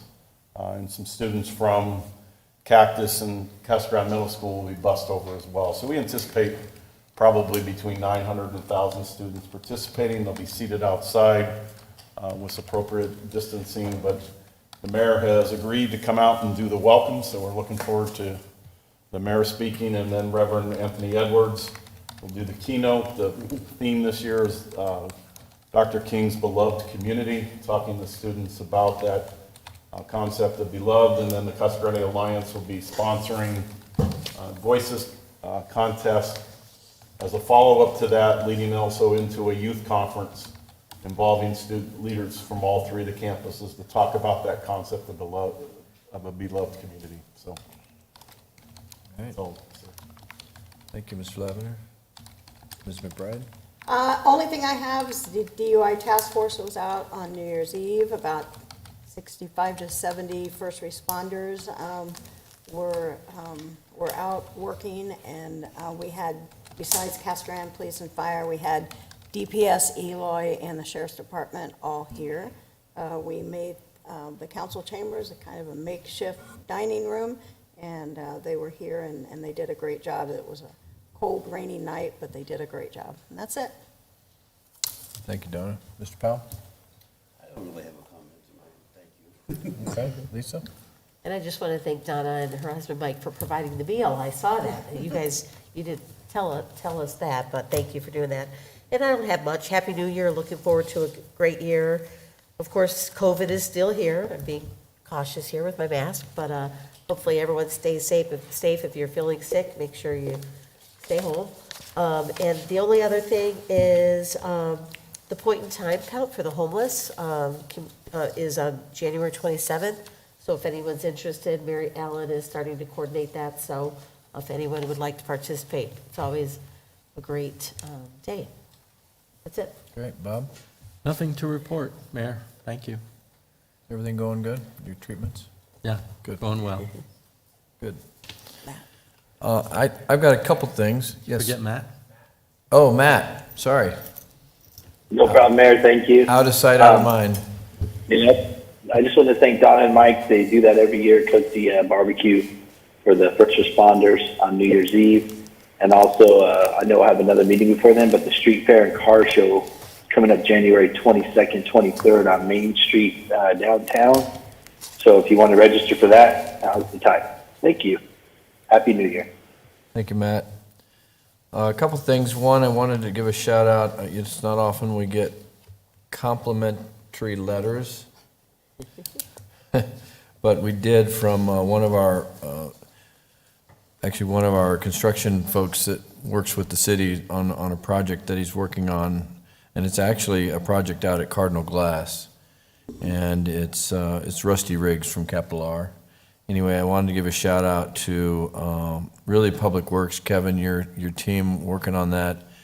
And he's particularly picked out Paul Tice and Brian Tardif on their efforts and work to make this happen. It was devastating news for the project. Paul set up a meeting with the team, and this Logan from Cardinal Glass and Rusty last week, they arrived at the meeting. Paul presented an idea, worked with everyone, and it's a very win-win situation. It was a suggestion that Cardinal Glass could get behind. The project continues to move forward. And when he and Logan left the meeting, they were both very impressed with the efforts provided by the city staff to help the project move forward. It was a very business-friendly and very positive impression with Cardinal Glass. So I just want to read that. And congratulations and thank you both departments for your excellent customer service. Really appreciate it. I know I harp on you all the time about it, so it is appreciated. This week, we do have the Casa Grande Art Museum fence dedication is this Saturday at 3 o'clock. I don't know if anybody can make that, but the Art Museum will be dedicating their new fence. It's a beautiful fence. If you get a chance to get out there, go take a look at it. Lots of other stuff going on. I did want to also congratulate this year's city, or not city, but the Chamber Casa Grande Community Services winner, which is the Casa Grande Youth Commission. I think Matt mentioned that last meeting. And then the Business Excellence Small Business is Kaywood Farms. So that's great for them. It's Nancy Kaywood. And then the Business Excellence Large Business, which I did a video this morning for them, was Sun Life Family Health. So congratulations to Sun Life. And then the 2021 Hall of Fame inductee is the late advocate Fernando Cornejo from Eva's Fine Food. So those will be the awards that are handed out on January 14th. If you want tickets, check with the chamber. It will be a live event at this point in time at the property. I think it's the property. Yeah. And then just a couple announcements from the library. They always send these out, and they're so good at this. We've got you can get vaccinated at the Casa Grande Library. This is the main library, and appointments are available from 12 noon till 6:45 p.m. on January 7th and February 14th. And all this information that I'm reading off here is on our website, so take a look at it. They've got English classes. They've got a winter reading challenge for adults. You can actually go in and get a reading challenge, and you finish the challenge and you get into a prize. There's tech classes. You know, if you wanted to learn how to use your latest technology, they'll teach you how to do that. They've got them set up on this January 6th, 13th, 20th, and then 27th, and each has a different one, like intermediate phone training, iPad apps for you. Anyway, Movie Madness, there's just a ton of stuff here. If you can't find something to do in Casa Grande, you're not looking very hard. So there's a blood drive going on as well, so take a look there. It's Wednesday, January 5th, if you want to give some blood, because there is a huge need for blood out there right now. And there's a Kinder Prep, which is Fridays, January 7th through March 18th. So there's a ton of things for you to do. You didn't have to get a blood transfusion, did you? All right, so that's all I've got. And just, again, take a look at our website, a lot of information on it, and I encourage you to take advantage of all of these items. They're all free from your library, and there's just a lot of great things that they're doing out there. So a big shout out to Amber and her team and everything that they do. So that's it. Anybody else have anything else? Last say? Nope.